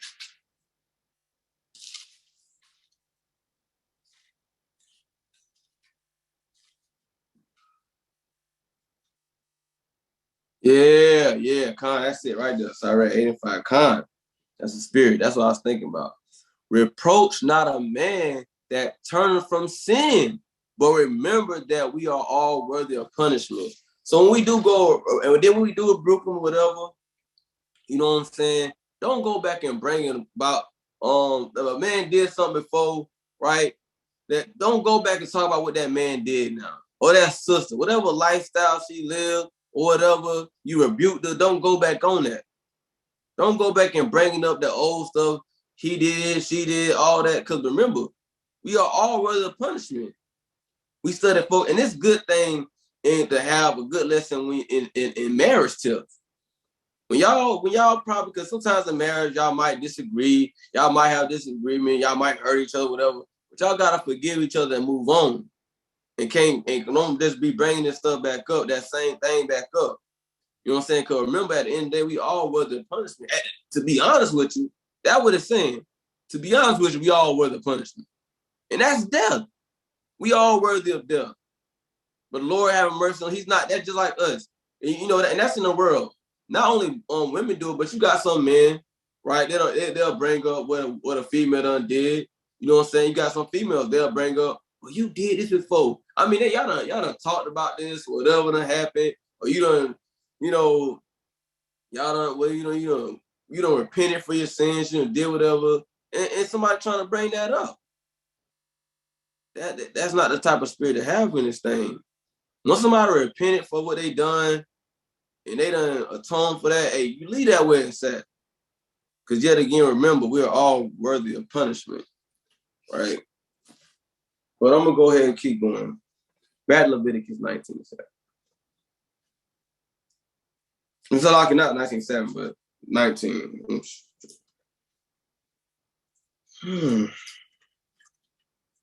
All right. All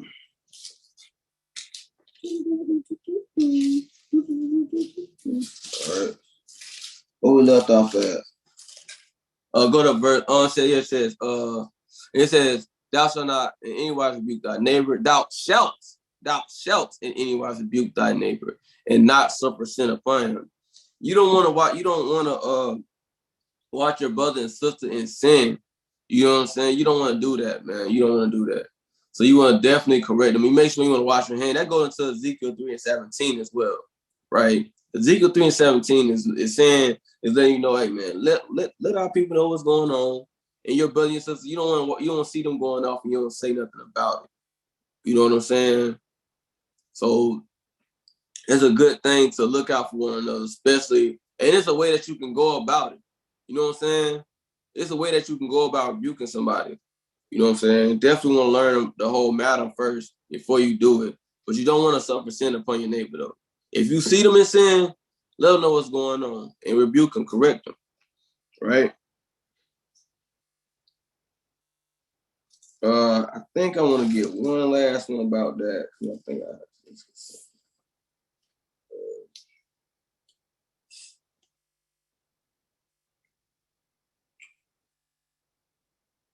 Matter of fact, let me get Ecclesiastes 7:5.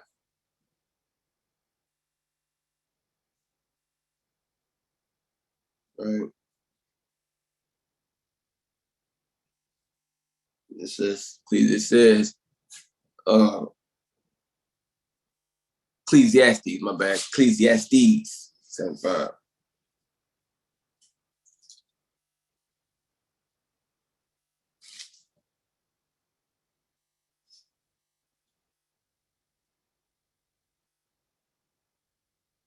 It says, "It is better to hear the rebuke of the wise than for a man to hear the song of fools." Because it's a good thing to hear a rebuke from the wise, man. Sometimes you don't want to get rebuked, but it's a good thing to get a rebuke from the wise, from somebody that's wise, right? Then to hear the song of a fool. Sometimes we need to get rebuked, man. It's a good thing, right? We get Proverbs 13, and I want to say Proverbs 13.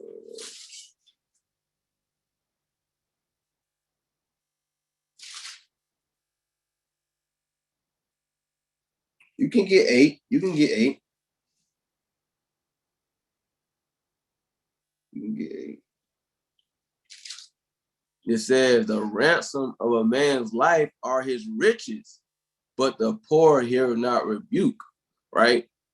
And let's take that to on a spiritual aspect. Because Lord say, hey, he know our poverty, but we are rich, right? But it says, "But the poor hear not rebuke."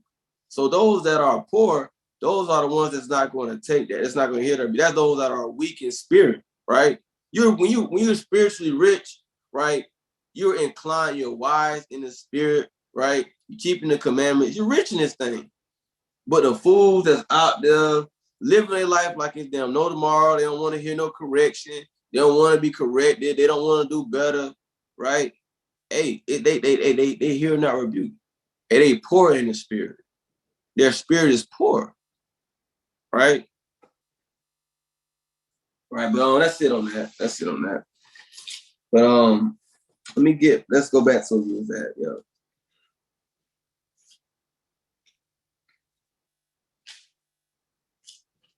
Verse 18, go to verse 18, please. Right, it says, "Thou shalt not avenge, nor bear any grudge against the children of thy people. This another good one, man. And I'm telling y'all, man, this stuff is serious, right? Because you have some people that really make you want to do some stuff, but we cannot avenge, right? The Lord is the avenger. We got to remember that. The Most High, he's the avenger, right? Usually, now how it was set up in the old world, they had like somebody did something, they killed somebody, or something, they would have cities set up where people could go where they're basically protected from the avenger of blood. You know what I'm saying? And they would kind of have a whole like a judgment. You know what I'm saying? They'll talk to the priest and the elders, and they'll figure out if you're innocent or not. You know what I'm saying? And you better not leave that city either. Once you leave that city, you out of there. But now we got the Lord. The Lord is our avenger. We don't go avenge. It's the Lord. He's the avenger. You know what I'm saying? He's gonna avenge. He's gonna take care of everything for us, right? So we can't find ourselves on avenge, seek vengeance. Oh, she done did me dirty. I'm gonna do her dirty now. Or he done did me dirty. Watch what I do to her. You know what I'm saying? We can't have that spirit. We gotta let the Lord handle that, right? And the Lord can get them back worse than anything. You know what I'm saying?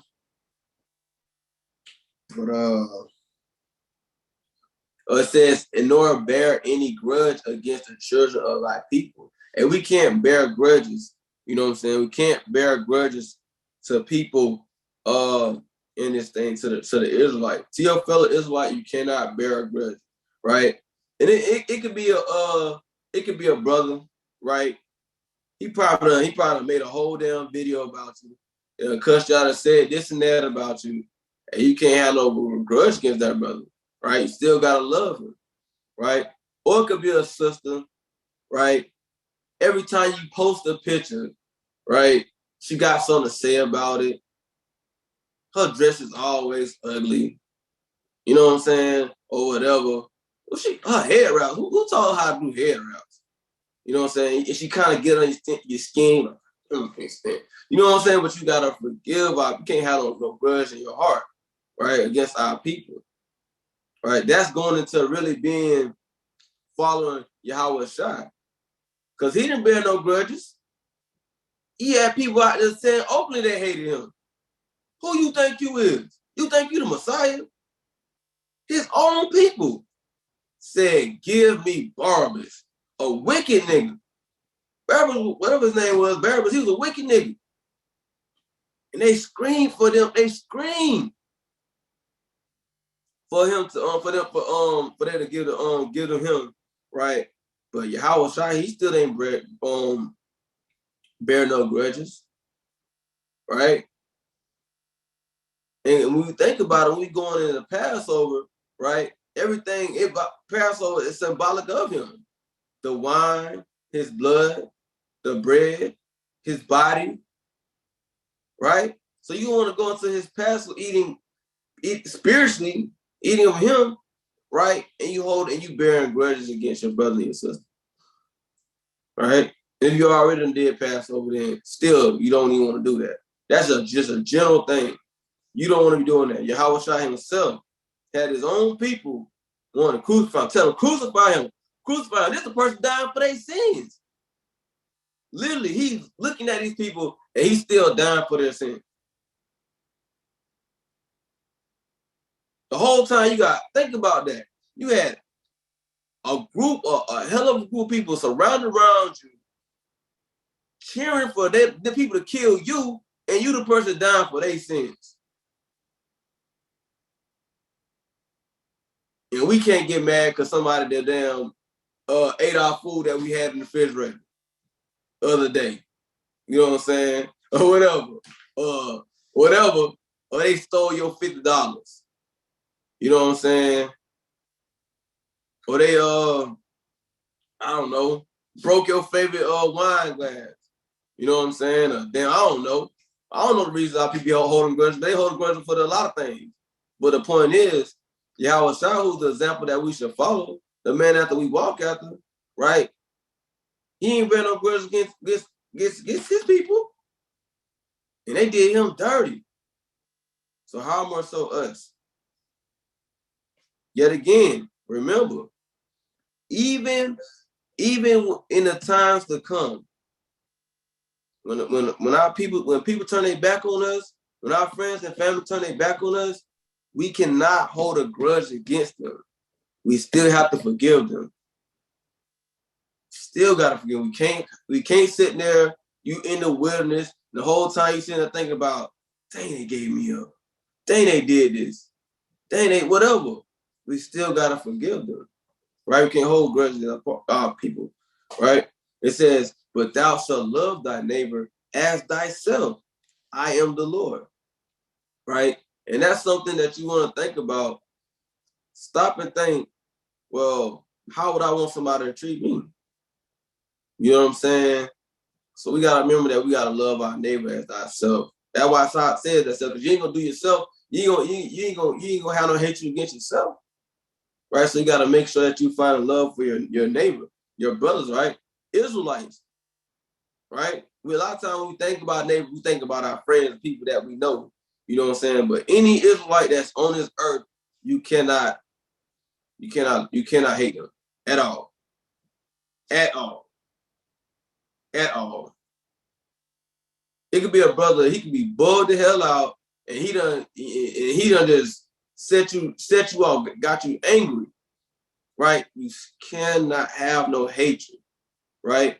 Even these people that's out here, the wicked ass people, we still gotta love them. People we know going off, we still gotta love them.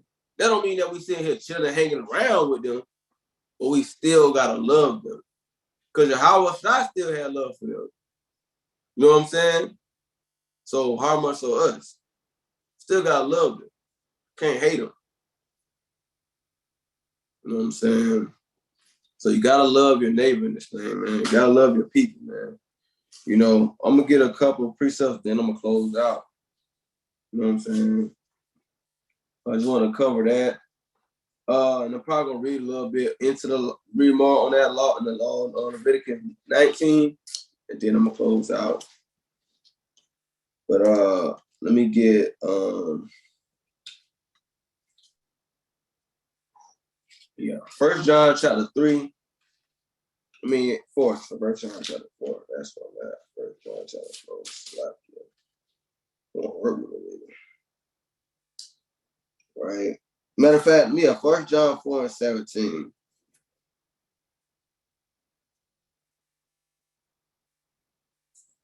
First John 4 and 17. Herein is our love made perfect, that we may have boldness in the day of judgment, because as he is, so are we in this world.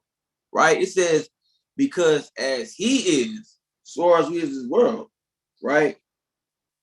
And it's crazy because just like how Yahweh Shai was, it's gonna be just like that for us.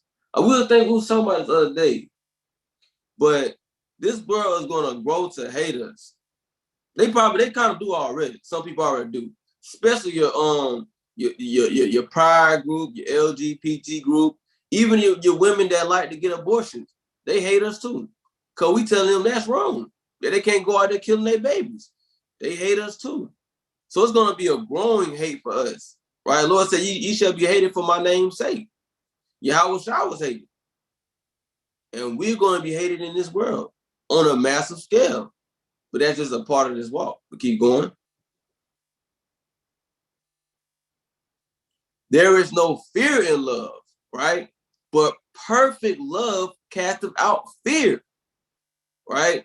Because fear hath torment. But he that feared is not made perfect in love. Keep going. We love him because he first loved us, right? And going and speaking on how we gotta love our neighbors, we gotta make sure that we're loving the Lord first and foremost. But you're showing the Lord that you love him, but of course, 1 John 5 and 3, which we don't get right now, but that's by keeping his commandments. So we got to make sure that we loving the Lord and we loving our brothers. And you love your brother by you keeping the commandments. Because the commandment shows you how to love your brother. right? No, there's no other instruction to show you how to love your brother. The world can instruct you on how to love your brother. The Bible instructs you how to properly love your brother. That's how you that's how you get a proper understanding of how to love your brother. Because if you truly love your brother, you're not going to suffer sin upon him. You're going to rebuke him. You're going to show compassion. You're going to show meekness, right? You're going to show love, right? You're going to look out for him. All these things compass, right? Loving your brother. But it's learned from the Bible. So keep going though. Right? It says, a man say, I love God and hate of his brother, he is a liar. So that's why it's imperative for you to love your brothers, because if you're saying to yourself, I love the Lord, but you around here harvesting hate for your brother or your sister, you're a liar. Right? If somebody mention your name, they name, you kind of getting mad, right? Kind of getting frustrated, kind of want to cuss them out, kind of snap on the person who didn't mention their name in the first place. Right? We can't be hating our brothers in our heart or our sisters, right? Because you don't want to be found lying before the Lord. For he that loveth not his brother, whom he have seen, how can he love Yahweh, whom he have not seen? And that's a question. How can you seriously say, I see you and I hate you? And then you'll say, but I love the Most High. And you ain't never once placed not an eye on him. Not one eye on him. And you say you love him. And some person, your brother right here in front of you, you see him saying you hate him. It just don't work like that. Right? Go to verse 21, Baba Kushai.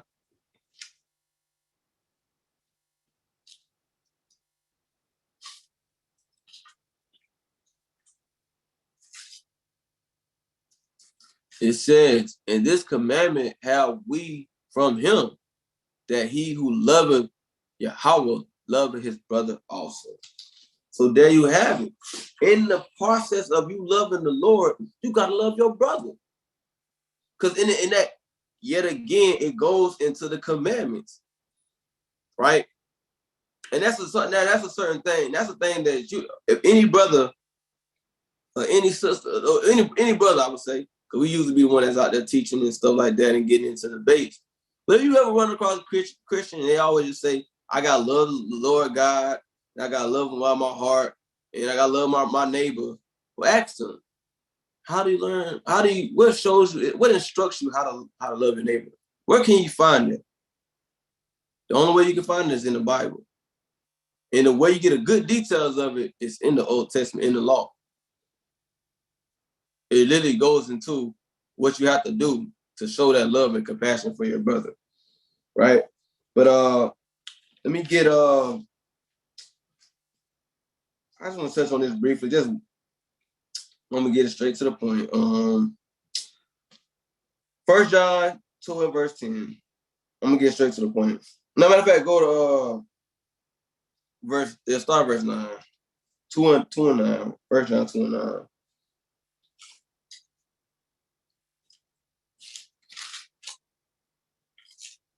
And it reads, he that saith he is in the light and hateth his brother is in darkness even until now.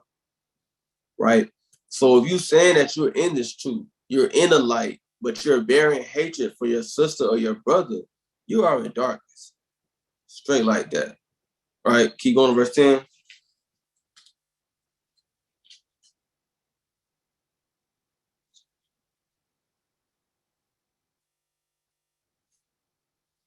Matter of fact, and after this, can I give me 1 John 3 and verse 15? But it says, he that loveth his brother abideth not in the light, and there is none occasion of him stumbling.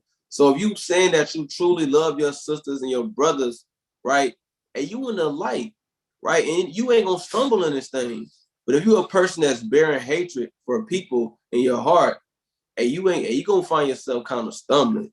And you can be keeping all the other precepts and things like that and all this, but if you bearing hatred with your brother in your heart, And you're gonna find yourself starting to stumble in this thing, start to kind of fall out this thing because you're in darkness. You really can't see, right? You can kind of put on your shirt with fringes in the darkness, right? Just chill on the Sabbath day and rest on in darkness. But eventually, as you start to walk in this thing, you begin to fall. You know what I'm saying? Stumble. So, you know what I'm saying? Then guess what? You kind of messed up in this thing. You don't want to fall out this thing, right? But go to 1 John 3 and 15. This is very imperative why you can't hate your brother and sister. Whoso hateth his brother is a murderer, and ye know that no murderer have eternal life abiding in him. So if you hate your brother in your heart, any brother, any sister of Israel, you ain't gonna make it in the kingdom. That's basically what it's saying. If you hate any person of Israel, you ain't gonna make it. So you gotta have that love. Just because you love somebody don't mean you gotta kick it with them. You can love somebody and not kick it with them. You just know how they is. You know what I'm saying? That's just how it is. Like I know somebody, I love them, but I know they wicked as hell. I know I can't sit there talk with them. They gonna every time I say something, they gonna try to put me down. They gonna try to say this or say that about me. Just don't be around them. Just because you don't be around nobody don't mean you don't love them. You just being wise on how you doing things. Cause get what? If somebody around you that's keeping the commandments, you don't want to be around them anyways. Because they're keeping the commandments. They're not doing nothing that's gonna upset you or bother you or get you in your feelings. But a lot of times the people that get us in our feelings be the wicked people. They're the people that be trying to hold on to, you know what I'm saying? But you can still love from a distance. But if anyways, that's a whole nother lesson within itself. But oh snap, hold on, give me a second. Gotta we go back to Leviticus chapter 19 and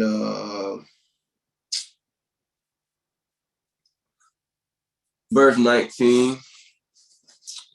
All right. This is another thing.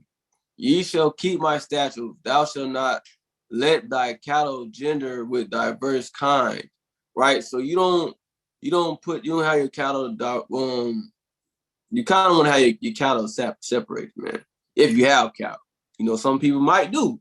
I don't know. You know what I'm saying? And it says, thou shalt not sow thy field with mingled seed. So that's also too. So when you have a seed, like let's say you have a garden or something, you want to make sure that you section it off. Like you have a section for this particular plant, section for this. Like you have to say, well, I'm gonna have my tomatoes over here, then I'm gonna have my watermelons over here, but you don't want to have them all growing together. And I even though I was in the truth when I grew my garden, I wasn't thinking enough on the commandment to really go into it. You know what I'm saying? Well, when I think about it now, I can't do that now. You know what I'm saying? Whenever I do get a garden again, I'm gonna have to separate whatever I'm growing. I'm gonna have to separate it. Every plant has different sections. And what's so crazy, when you growing things together, they could that's how you create hybrids anyways. So hybrids is off. Hybrid animals, all that is off. When it says gender with diverse kind, your animals can't be having sex with each other. You know what I'm saying? But it's off. The reason why I'm bringing this up because you have Esau that have hybrid animals. They got an animal called the liger, a lion and the tiger. That's off. We can't do stuff like that. Even with your plants, you can't have plant hybrids. You know what I'm saying? You gotta let everything be separate in a way, and that just like everything be holy, separate, just like us. We gotta be separate. Even our cattle gotta be separate, and our plants gotta be separate.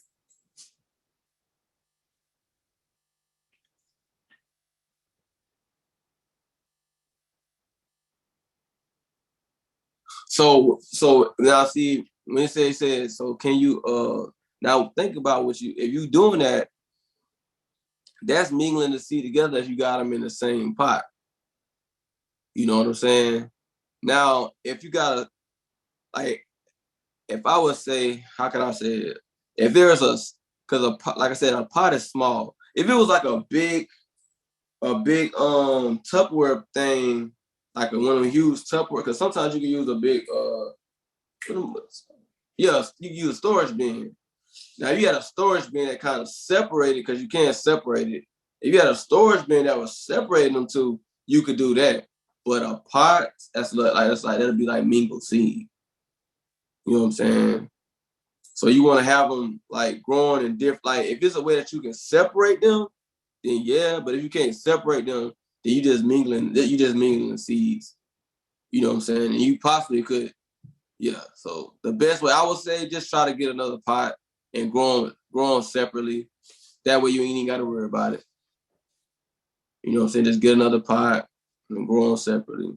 There's nothing wrong with them being grown by each other, but it's just their seed being mingled together. You know what I'm saying? And you know, a lot of plants, they grow different kind of ways. Like I had to learn this as well. Watermelon and purple hud peas, both of them have vines. And I didn't even know this, but at the same, when I was growing it, I had my watermelon and my purple hud peas growing into each other. You know what I'm saying? So that was just kind of a lesson or something to kind of show you like, yeah, it's just good to try to separate those things. Whatever seeds you have, just separate them. You know, if that makes sense. Like I said, you got a pot though, you can definitely just try to get another pot. That way you ain't got to worry about it. You know, I would say that'd be the best solution to that. You know, but it says, all praise the Most High. Oh yeah, you gonna look at the liger? Yeah, look at the liger, man. Well, not that picture. It don't look like that. Go down. It looks something like that. Yeah, right there. Yeah, right there. Yeah, right there. Yeah, yes. That's a liger. Very, very huge. Yeah. And Esau has created this animal. They out the chain. I can't see. You gotta go down a little bit. See that? A liger, a lion and a tiger. All right, that's an abomination, man.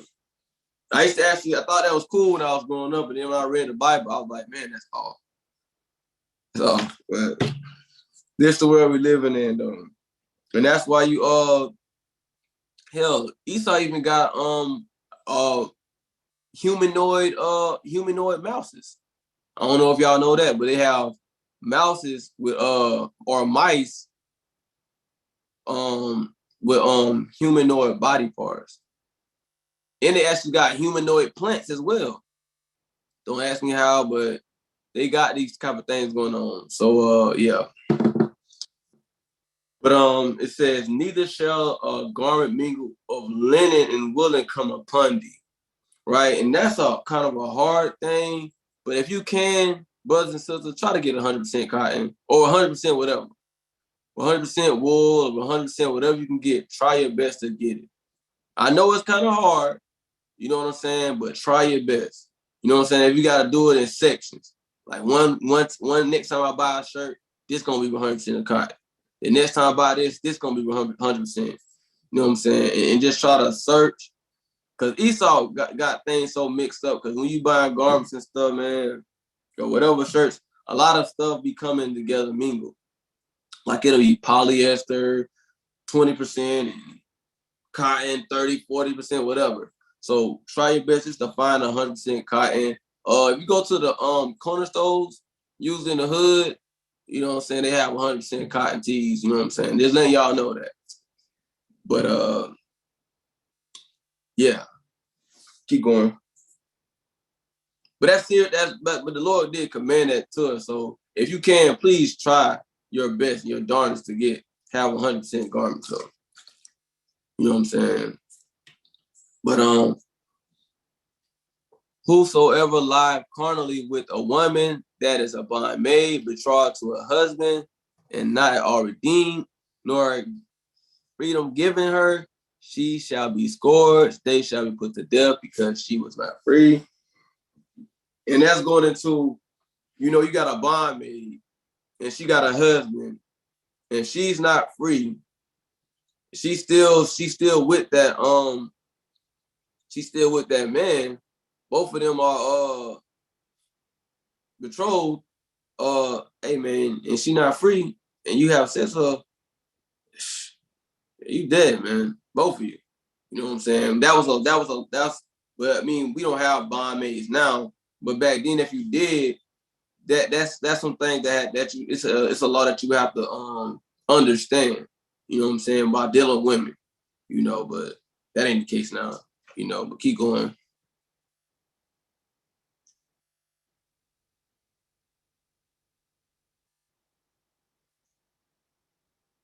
And he shall bring a trespass offering unto the Lord, unto the door of the tabernacle of the congregation, even around, for a trespass offering. All right. Cause see, he went off. All right.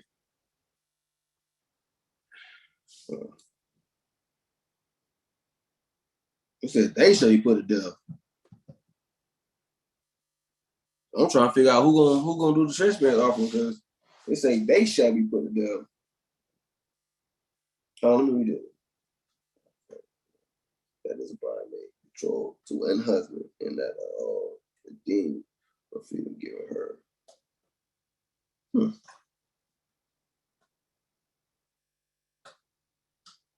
Keep going on that. Yes, it said they shall be put to death. They shall not. They ain't gonna die, King. Oh, my bad. I ain't even. Okay, they shall not be put to death. Okay, the water for that. Okay, yeah. They shall not be put to death. So basically, okay, boom. So there we have it. So they shall not be put to death, right? So they can be put to death. This is what they would do, a trespass offering, because she's a bondmaid and she wasn't free. So you wouldn't be put to death, but you would have to do an offering. He shall bring the dude that went off. He would have to bring an offering unto the Lord. So he would have to go and get an offering and bring it to the tabernacle of the congregation. All right, that's what he would do. All right, keep going. And these are things that Israel had to do. And think about this. And this is kind of why they had to this is why they had to go ahead and just Yahweh Shai had to come on the scene. Because you had men probably just doing this, and all they had to say was, "Shoot, man, all I gotta do is go get me around, and it's gonna be all good." And that goes with some sins, because some sins you weren't put away, you wasn't killed off real. All you had to do was to get do like a trespass offering, as we see here. And so you had people, they was going to hell off. And that's what our people were doing. They was going to hell off. And then Lord said, okay, all right. That's why he said, I take no delight in your I think, where is that at? I think he said, I have no delight in your burnt offerings. Because the Lord, he stopped taking a delight in our burnt offering because of things like this. Right? In Salakia, I didn't see that put out that it said, they shall not be put to death. But it said they shall not be put to death. So that's a law where you see was not punishable by death. Right? So they had a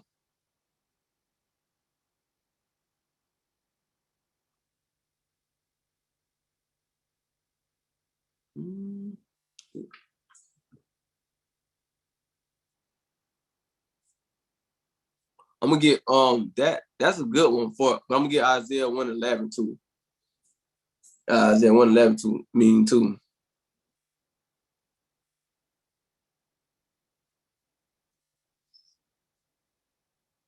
But it says this goes to the point, right? It says, "To what purpose is the multitude of your sacrifice unto me, saith the Lord? I am full of the burnt offerings of rams." And here, what you just have, if this man was to do this with a bondmaid, have sex with this bondmaid, all he had to do was get a trespass offering, which was a ram. which it mentioned. But Lord said, I'm full of y'all burnt offering rams and the fat of the fed beast. And I delight not in the blood of bullocks and of a lamb or he goats, because these were the things that you had to offer unto the Lord. You had to offer their blood as well. So I said, I'm tired of this, man. I'm tired of this because y'all going the hell off, right? Now Yahweh Shai is on the scene, right? And what they don't understand, see, when people think is, oh, well, Jesus died for our sins now, so we can, you know what I'm saying? I can just keep going. It don't work like that. That goes to the Hebrews 10 and 26. So you sin willfully after knowing this truth, there remains no sacrifice for your sins. You're just not going to keep sacrificing Yahweh Shai over and over again. It ain't going to happen. That's what some people think. Because that's what you're doing. Because he died for our sins. You're not going to keep putting him on the cross again. You know? But let's go back to Leviticus. And the water for that, bringing that out to me, King. I didn't see that. All right. And go to verse 23.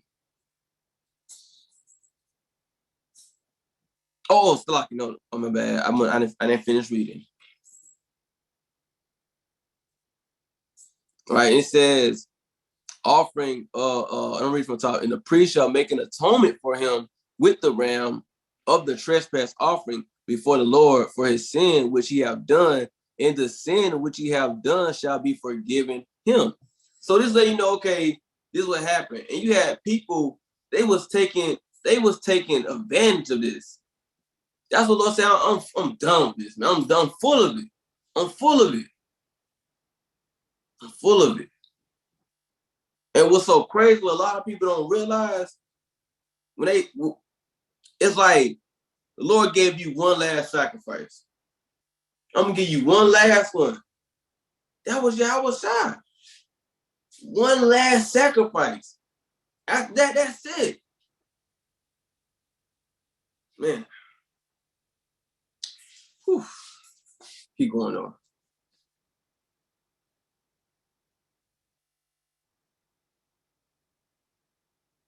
Right, and it says, and now this is going into the law for like when you have fruit and vegetables and stuff like that, right?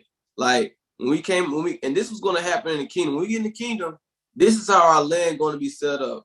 So when we start planting our vineyards and things, this is exactly how it's going to be set up. So it says, and when ye shall come into the land, so even when we go back into Israel, it says, because we ain't in Israel now, but it says, and he shall have planted all manner of trees, which we gonna do again, for food, then ye shall count the fruit thereof as uncircumcised. 3 years shall it be uncircumcised unto you, it shall not be eaten of. So, and we're not gonna be going off in the kingdom, so we're gonna have this understanding that for 3 years we will not eat of the food that we have planted. It's going to be uncircumcised. Consider uncircumcised. Keep going.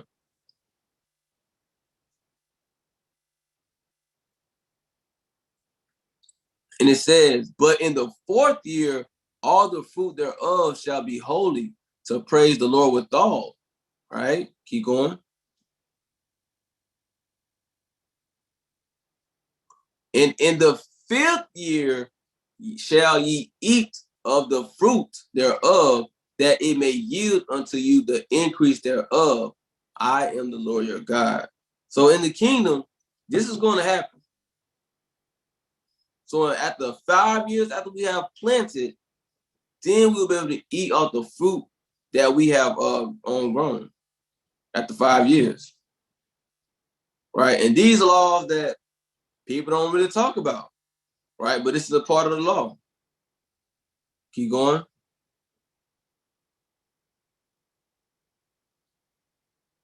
It says, ye should not eat anything with blood, right? And it's a thing, if you don't know, if you might be doing this truth, you want to make sure that your food is all the way, your meat is thoroughly cooked. And you know, like you got some people before the truth, they used to like a little pink on they steak, or a little bit of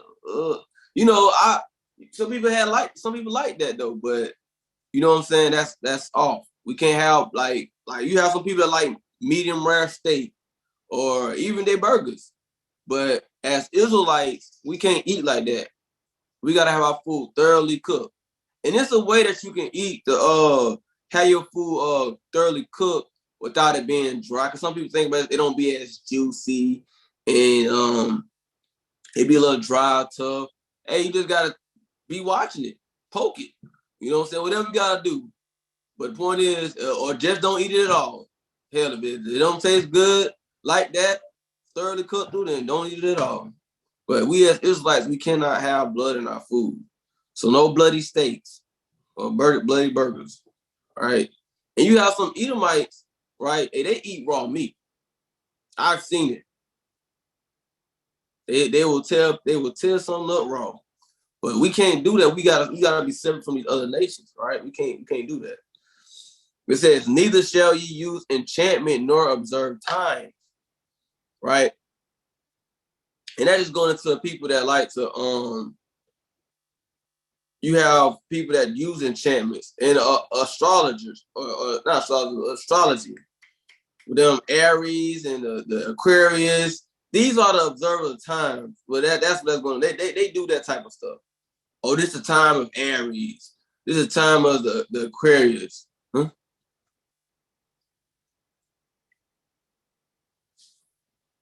Right, and you got some people that actually do enchantments to the full moon too. I've seen that. You got some sisters when it's the full moon, they do some weird stuff. Right, I ain't gonna say it on here because I don't want nobody to even think about doing it. But they do some weird stuff, right? And they do sacrifice to the moon, enchantments to the moon. It's a wicked world out here, especially with the crystal energy and all that stuff. Man, it get kind of crazy. Keep going.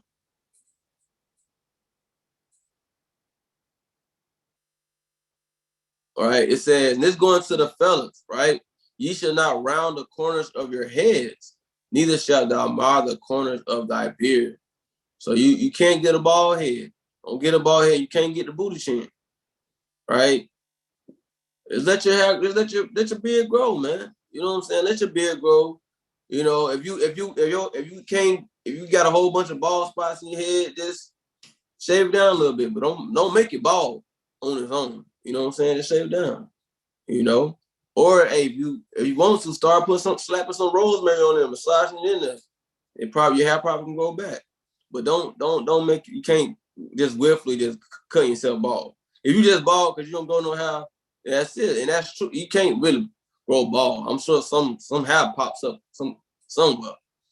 And beard, man. Now some men, they don't have their beards don't grow out all the way in certain places, but you just grow out what you got. You know what I'm saying? Just grow out what you got. Whatever the Lord give you, hey, grow that thing out, right? Now, this doesn't mean you gotta let it just, you say you gotta be long, but don't make it bald. You know what I'm saying? You can't make it bald. Because they might kind of trim it up. Ain't nothing wrong with trim it up, but you can't make it bald. Because when you go into the word mar, could you go to the word mar, please? This for the fellas, you know what I'm saying? This for the fellas. And that lets you know too that it's some commandments that's for men and there's some that's for women. Right? Y'all women, y'all can't keep this commandment. It ain't for y'all to keep. Right? Hope y'all not sure. You know what I'm saying? You don't want that. Whatever, Mar.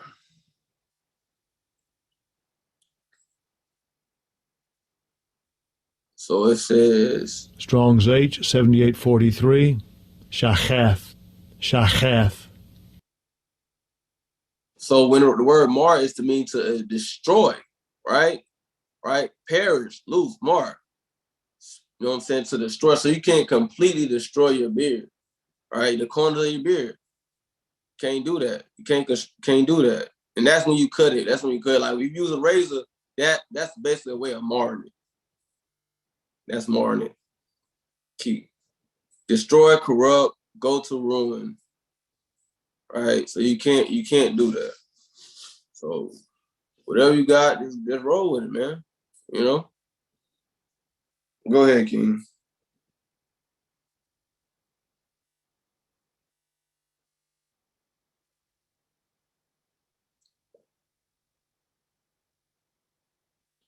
Ye shall not make any cuttings in your flesh for the dead, nor print any marks upon you.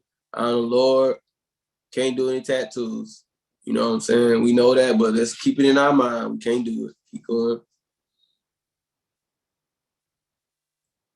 Do not prostitute thy daughter to cause her to be a whore, lest the land fall to whoredom and the land become full of wickedness.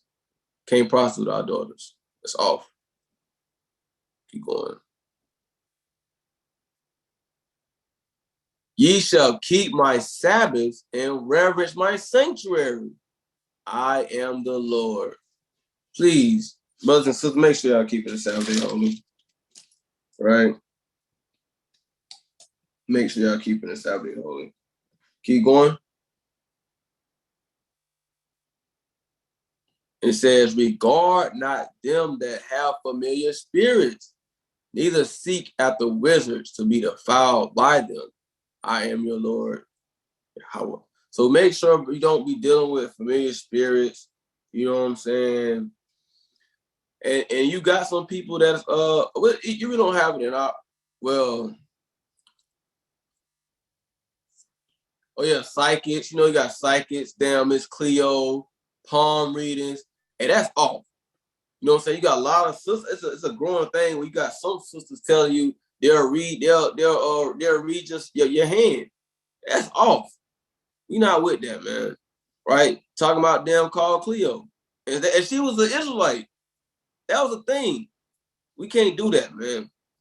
Now, we don't really do that in our region, but as you go like further Florida, you start going down Florida and Louisiana area, where like a lot of our so-called Levites, we don't really know they Levites not, but where they from, but the Haitians, so-called Haitians, they dealing with that. They deal with those familiar spirits and things like that. They could be Levites, I don't know. You know what I'm saying? But when you in an area where there's a lot of them at, they deal with that stuff like that. And that's off. You know what I'm saying? We can't deal with that stuff. It's off. Keep going. Thou shalt rise up before the hoary head and honor the face of the old man and fear thy God. I am the Lord. All right. That's right. So what's the hoary head? Can you look at can you get a definition of that word, please?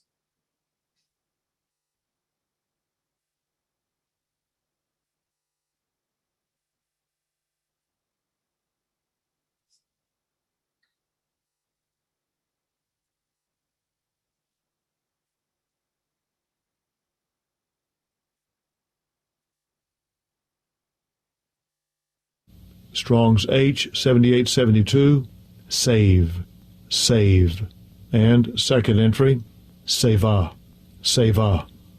Age, gray hair, hoary head, old age, gray hair, hoary head, old age.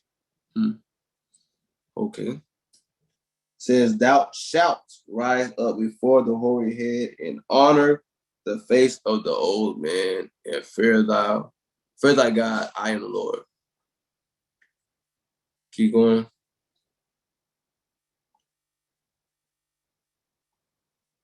And if a stranger join with thee in your land, ye shall not vex them. Hey, could you get this? Matter of fact, get a definition of stranger. What stranger they're talking about?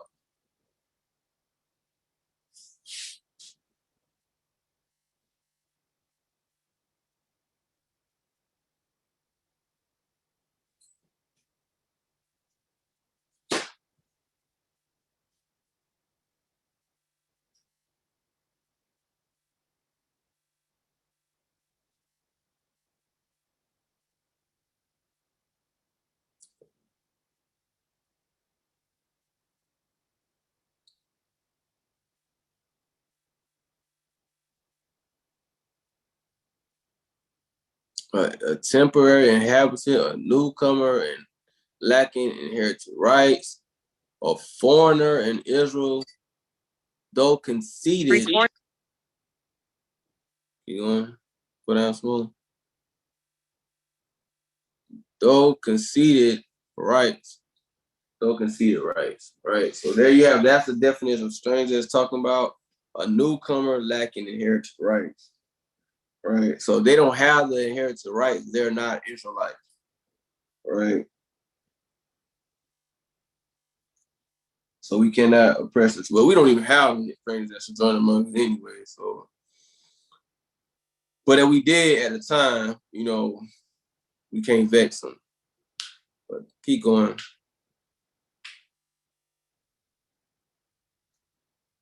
But the stranger that dwelleth with you shall be unto you as one born among you, and thou shalt love him as thyself, for ye were strangers in the land of Egypt. I am the Lord your God.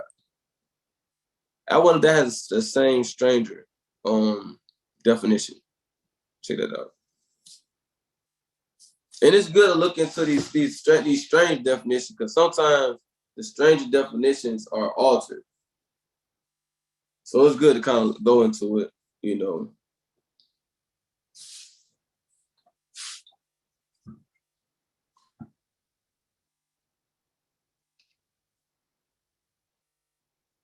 Oh, is Gar as well on that one? Okay. Yeah, it's the same one, dog. Okay. All right. So this the same stranger as it'll be when it talk about you right. So a non-Israelite.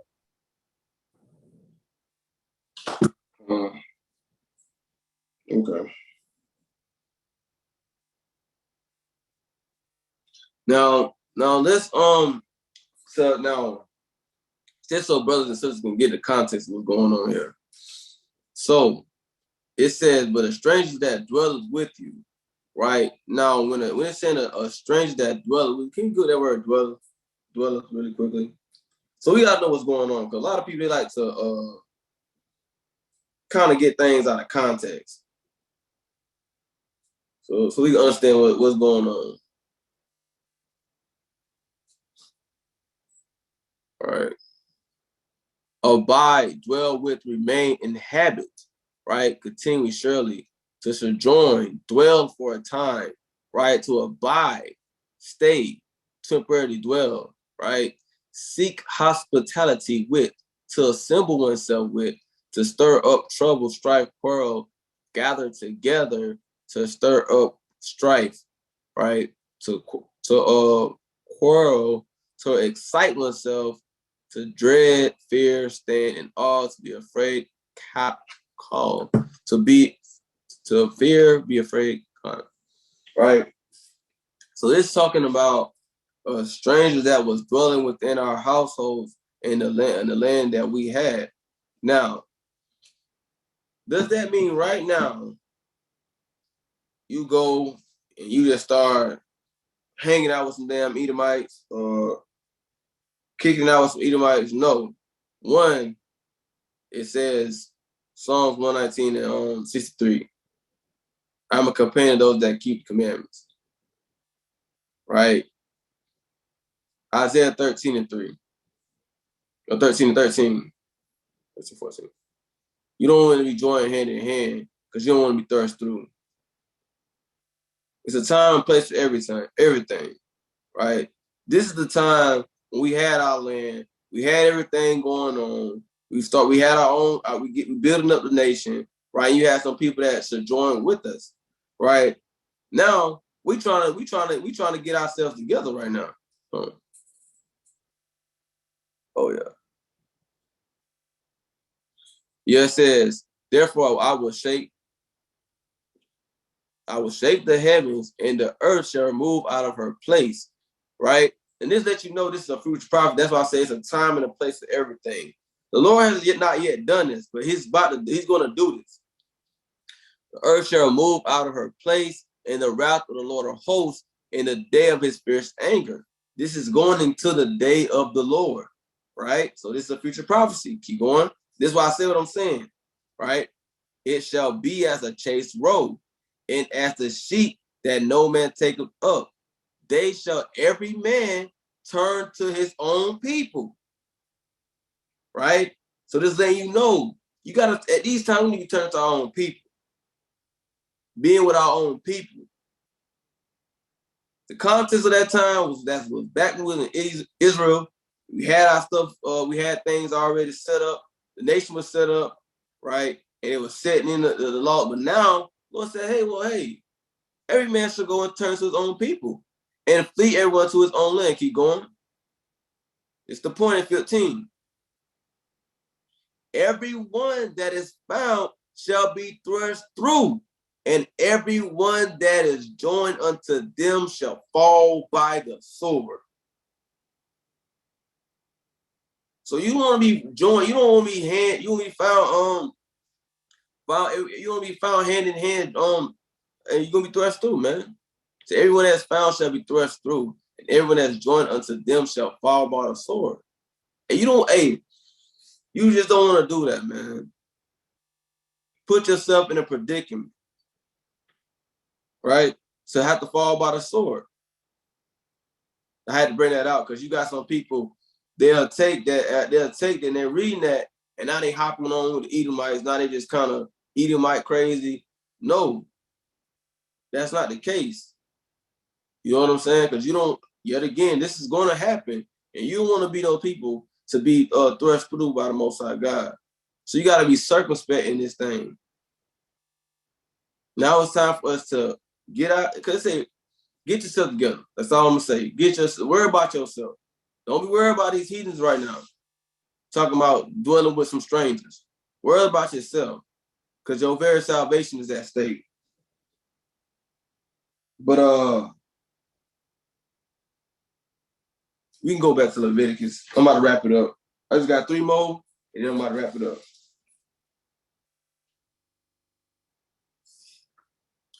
It says, hold on. We'll see. Hey, he said, blue letter be tweaking sometimes. It really could be talking about a stranger Israel as well, though. Come on, hey, you right, though. Hey, that's true, too. That is true, too. That's true, too, King. That's right, man. You ain't lying. It's a matter of fact, because you got to have discernment in this thing. You got to have discernment, because it's sometimes in blue letter where it's talking about Edomites, the Arabians. That's a damn lie. We know that. But that's a whole nother lesson. But the point is, you got to have discernment in your reading. So that's a good point, though, King. Ye shall do no unrighteousness in judgment. That's going back to it. So you can't have no unrighteousness in judgment, right? In meat yard, in weight, or in measure. Right. Keep going.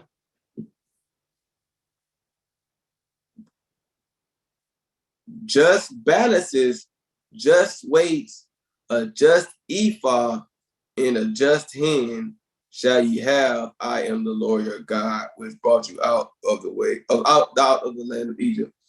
And that's just make sure you have a just balance in this thing. You gotta have a just balance in this thing. Not a just balance of wickedness and righteousness, no, but a just balance in your life. Balance off, huh? My bad. Go ahead, King. Go ahead, King. No, go ahead. No, you got it. No, I ain't mean to cut you off. I'll say something after you. It was going back to that point. That scripture you were just read in Leviticus 19:33. Oh, okay. But yeah, I was just to say, man, just make sure you have a just balance in your walk or in this life. You know what I'm saying? Have a just balance, right? Some days not some days, but some moments you're reading, right? And sometimes you're just sitting there meditating, right? Sometimes you're studying, sometimes you just sit there I don't know, something in the spirit, right? You gotta have a just balance in this thing. Hey, sometimes you spend time with your family, right? Kind of have a just balance. Sometimes you gotta say, take a moment and sit back and breathe. Might go to the beach or something.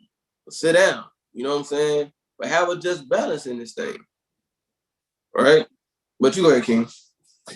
Yeah, that was going back to saying what you were saying. Every brother know this. We definitely gotta use discernment when it comes to blue letter, because sometimes it be accurate, and sometimes it kind of it.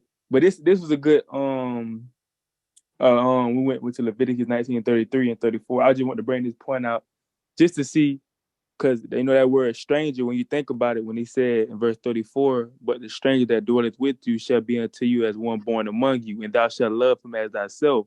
So then, I know brothers say they call it Bible integrity over blue letter.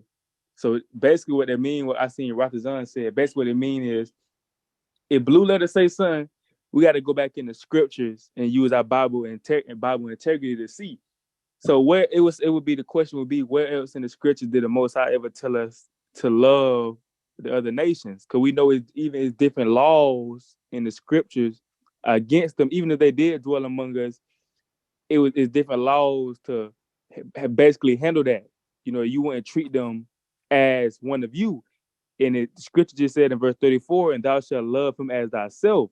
And the only thing I think about when it said love him as thyself is your brethren. When you go to Leviticus 19 and Leviticus 19 and 18, when he said, thou shalt not avenge nor bear any grudge against the children of thy people, but thou shalt love thy neighbor as thyself. So when it going into that, that's the only thing I can really think about when it says, and thou shalt love him as thyself. It could be speaking about a brother or sister that may have been not part of that land that we was at, and they coming to among where we at, and then we still have to love them because we still the same people. Because we were strangers in the land of Egypt, because Israel was strangers as well. So that's just the point I want to bring, man. Just something to think about. Con, that's a good point. I like that. Bible Hey, integrity or the was somebody gonna say something? Salaki. I was just gonna go into it. This is, in this instance, strong. The blue letter got it right. They don't necessarily have it wrong, but you gotta remember what was going on at this time. Like, for instance, when you go to Deuteronomy 22, 23, everybody know this scriptures, most of us anyway, right? It said in verse 7, thou shalt not abhor an Edomite, for he is thy brother. So at this time, that was the case. But a lot of things between here and our present day has transpired. In particular, when they became a daughter of Babylon, when they said raise it, right? Let me get this precept in Amos just to explain what happened. Right. So at that time, yes, that was the case, but there was a change. Amos 1:7. Right. It says, this is what I want. It says, verse 11, Salaki. Right. It says, thus saith Yahweh, for 3 transgressions of Edom, and for 4, I will not turn away the punishment thereof, because he did pursue his brother with the sword, and did cast off all pity, and his anger did tear perpetually, and he kept his wrath forever. So at this time, they was chasing us. Instead of keeping the brotherly covenant, they was chasing us, our people who was trying to get away, and cutting them off with the sword, right? So the Most High said, for 1 transgression, and 2, meaning 1 too many times, Esau broke the covenant. So all that abhorring out of Edomite stuff went out the window, because the Lord said so, right? So he said, but I will send a fire upon Teman, which shall devour the places of Bozrah. Bozrah is the capital of Edom, right? So the Most High basically saying he gonna judge them for how they broke the covenant. So that's what you had going on contextually at that time. Con. Because that was before. Oh, my bad. You got it. No, you go ahead. You go ahead, King. No, I was just saying, during that. So you saying basically like, during that time when it was dashing out board Edomite, that was just during that time, because now they broke the brotherly covenant they start trying to pursue us to now is the point where like that boy Edomite that's gone. It was just during that particular time. Right. Because you read the book of Obadiah, since that time in Leviticus, the book of Obadiah had been written. And he said there shall be none remaining of a house of Esau. So you know, it just got to take everything into consideration, you know. And I got a precept to go with. I got a precept to go with that. So it can basically glue together what Nashawn's saying. Go to Ecclesiastes 3:1. That's gonna glue together everything what Nashawn's saying and what was saying in Deuteronomy. So you saying basically everything about time period, basically. So, yeah, that makes sense. So everything, there is a season and a time to every purpose under heaven. To everything there's a season, right? And when you go into this whole, I ain't gonna read the whole thing. But when you read it, it's showing you it's a season for every single thing. And that just like it was a season of time period for us to be dealing with those Edomites like that. And it's a season and a purpose to now for us to be dealing with them how we dealing with them now. Right? Like the brother brought out. You gotta go into the history of these things. Matter of fact, I was reading it before you go there. Before what I was reading, it was somewhere I was reading. I want to say it's First Maccabees chapter 4. I want to say or 5. I want either 4 or 5. And matter of fact, let me get it real quick. We was just reading this just yesterday, and it just going into how these. Hold on. I'll say something after you, King, too. Okay.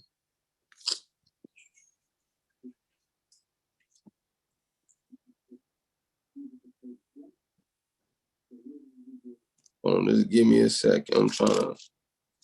I was just reading this too. Go to 5 and 3. 5 and 3. First Maccabees 5 and 3.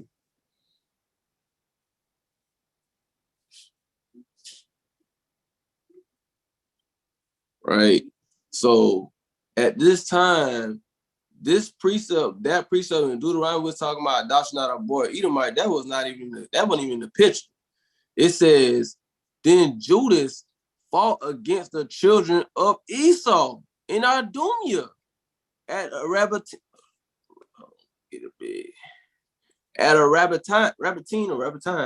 because they besieged Gael, and gave them a great overthrow and abated their courage and took their spoils. So here you have it, account where Judas Maccabees, he was going ham on them Edomites. You know what I'm saying? Because that goes into yet again what the brothers brought out in Amos. Esau, over a while, he started to show his hand from us, the same hand of his daddy. Same way they wanted to come after Jacob. Now they starting to do it. Now it's starting to show his loins. Right? That spirit never left them. Right now they kind of trying to besiege us. Hey, we had to go to war with them. And this is the time of the Maccabees. That's it.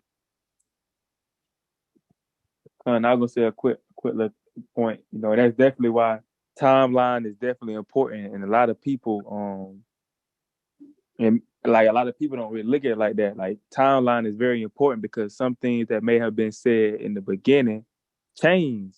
Like when they go danger, you know, they dwell among you and you should treat them like yourself. Basically, that's like going into as well, like quote unquote, if everything went smooth. If none of the nations went off and none of them got into no fight and start trying to kill us and do all type of madness, that's how it would be in a so-called perfect world.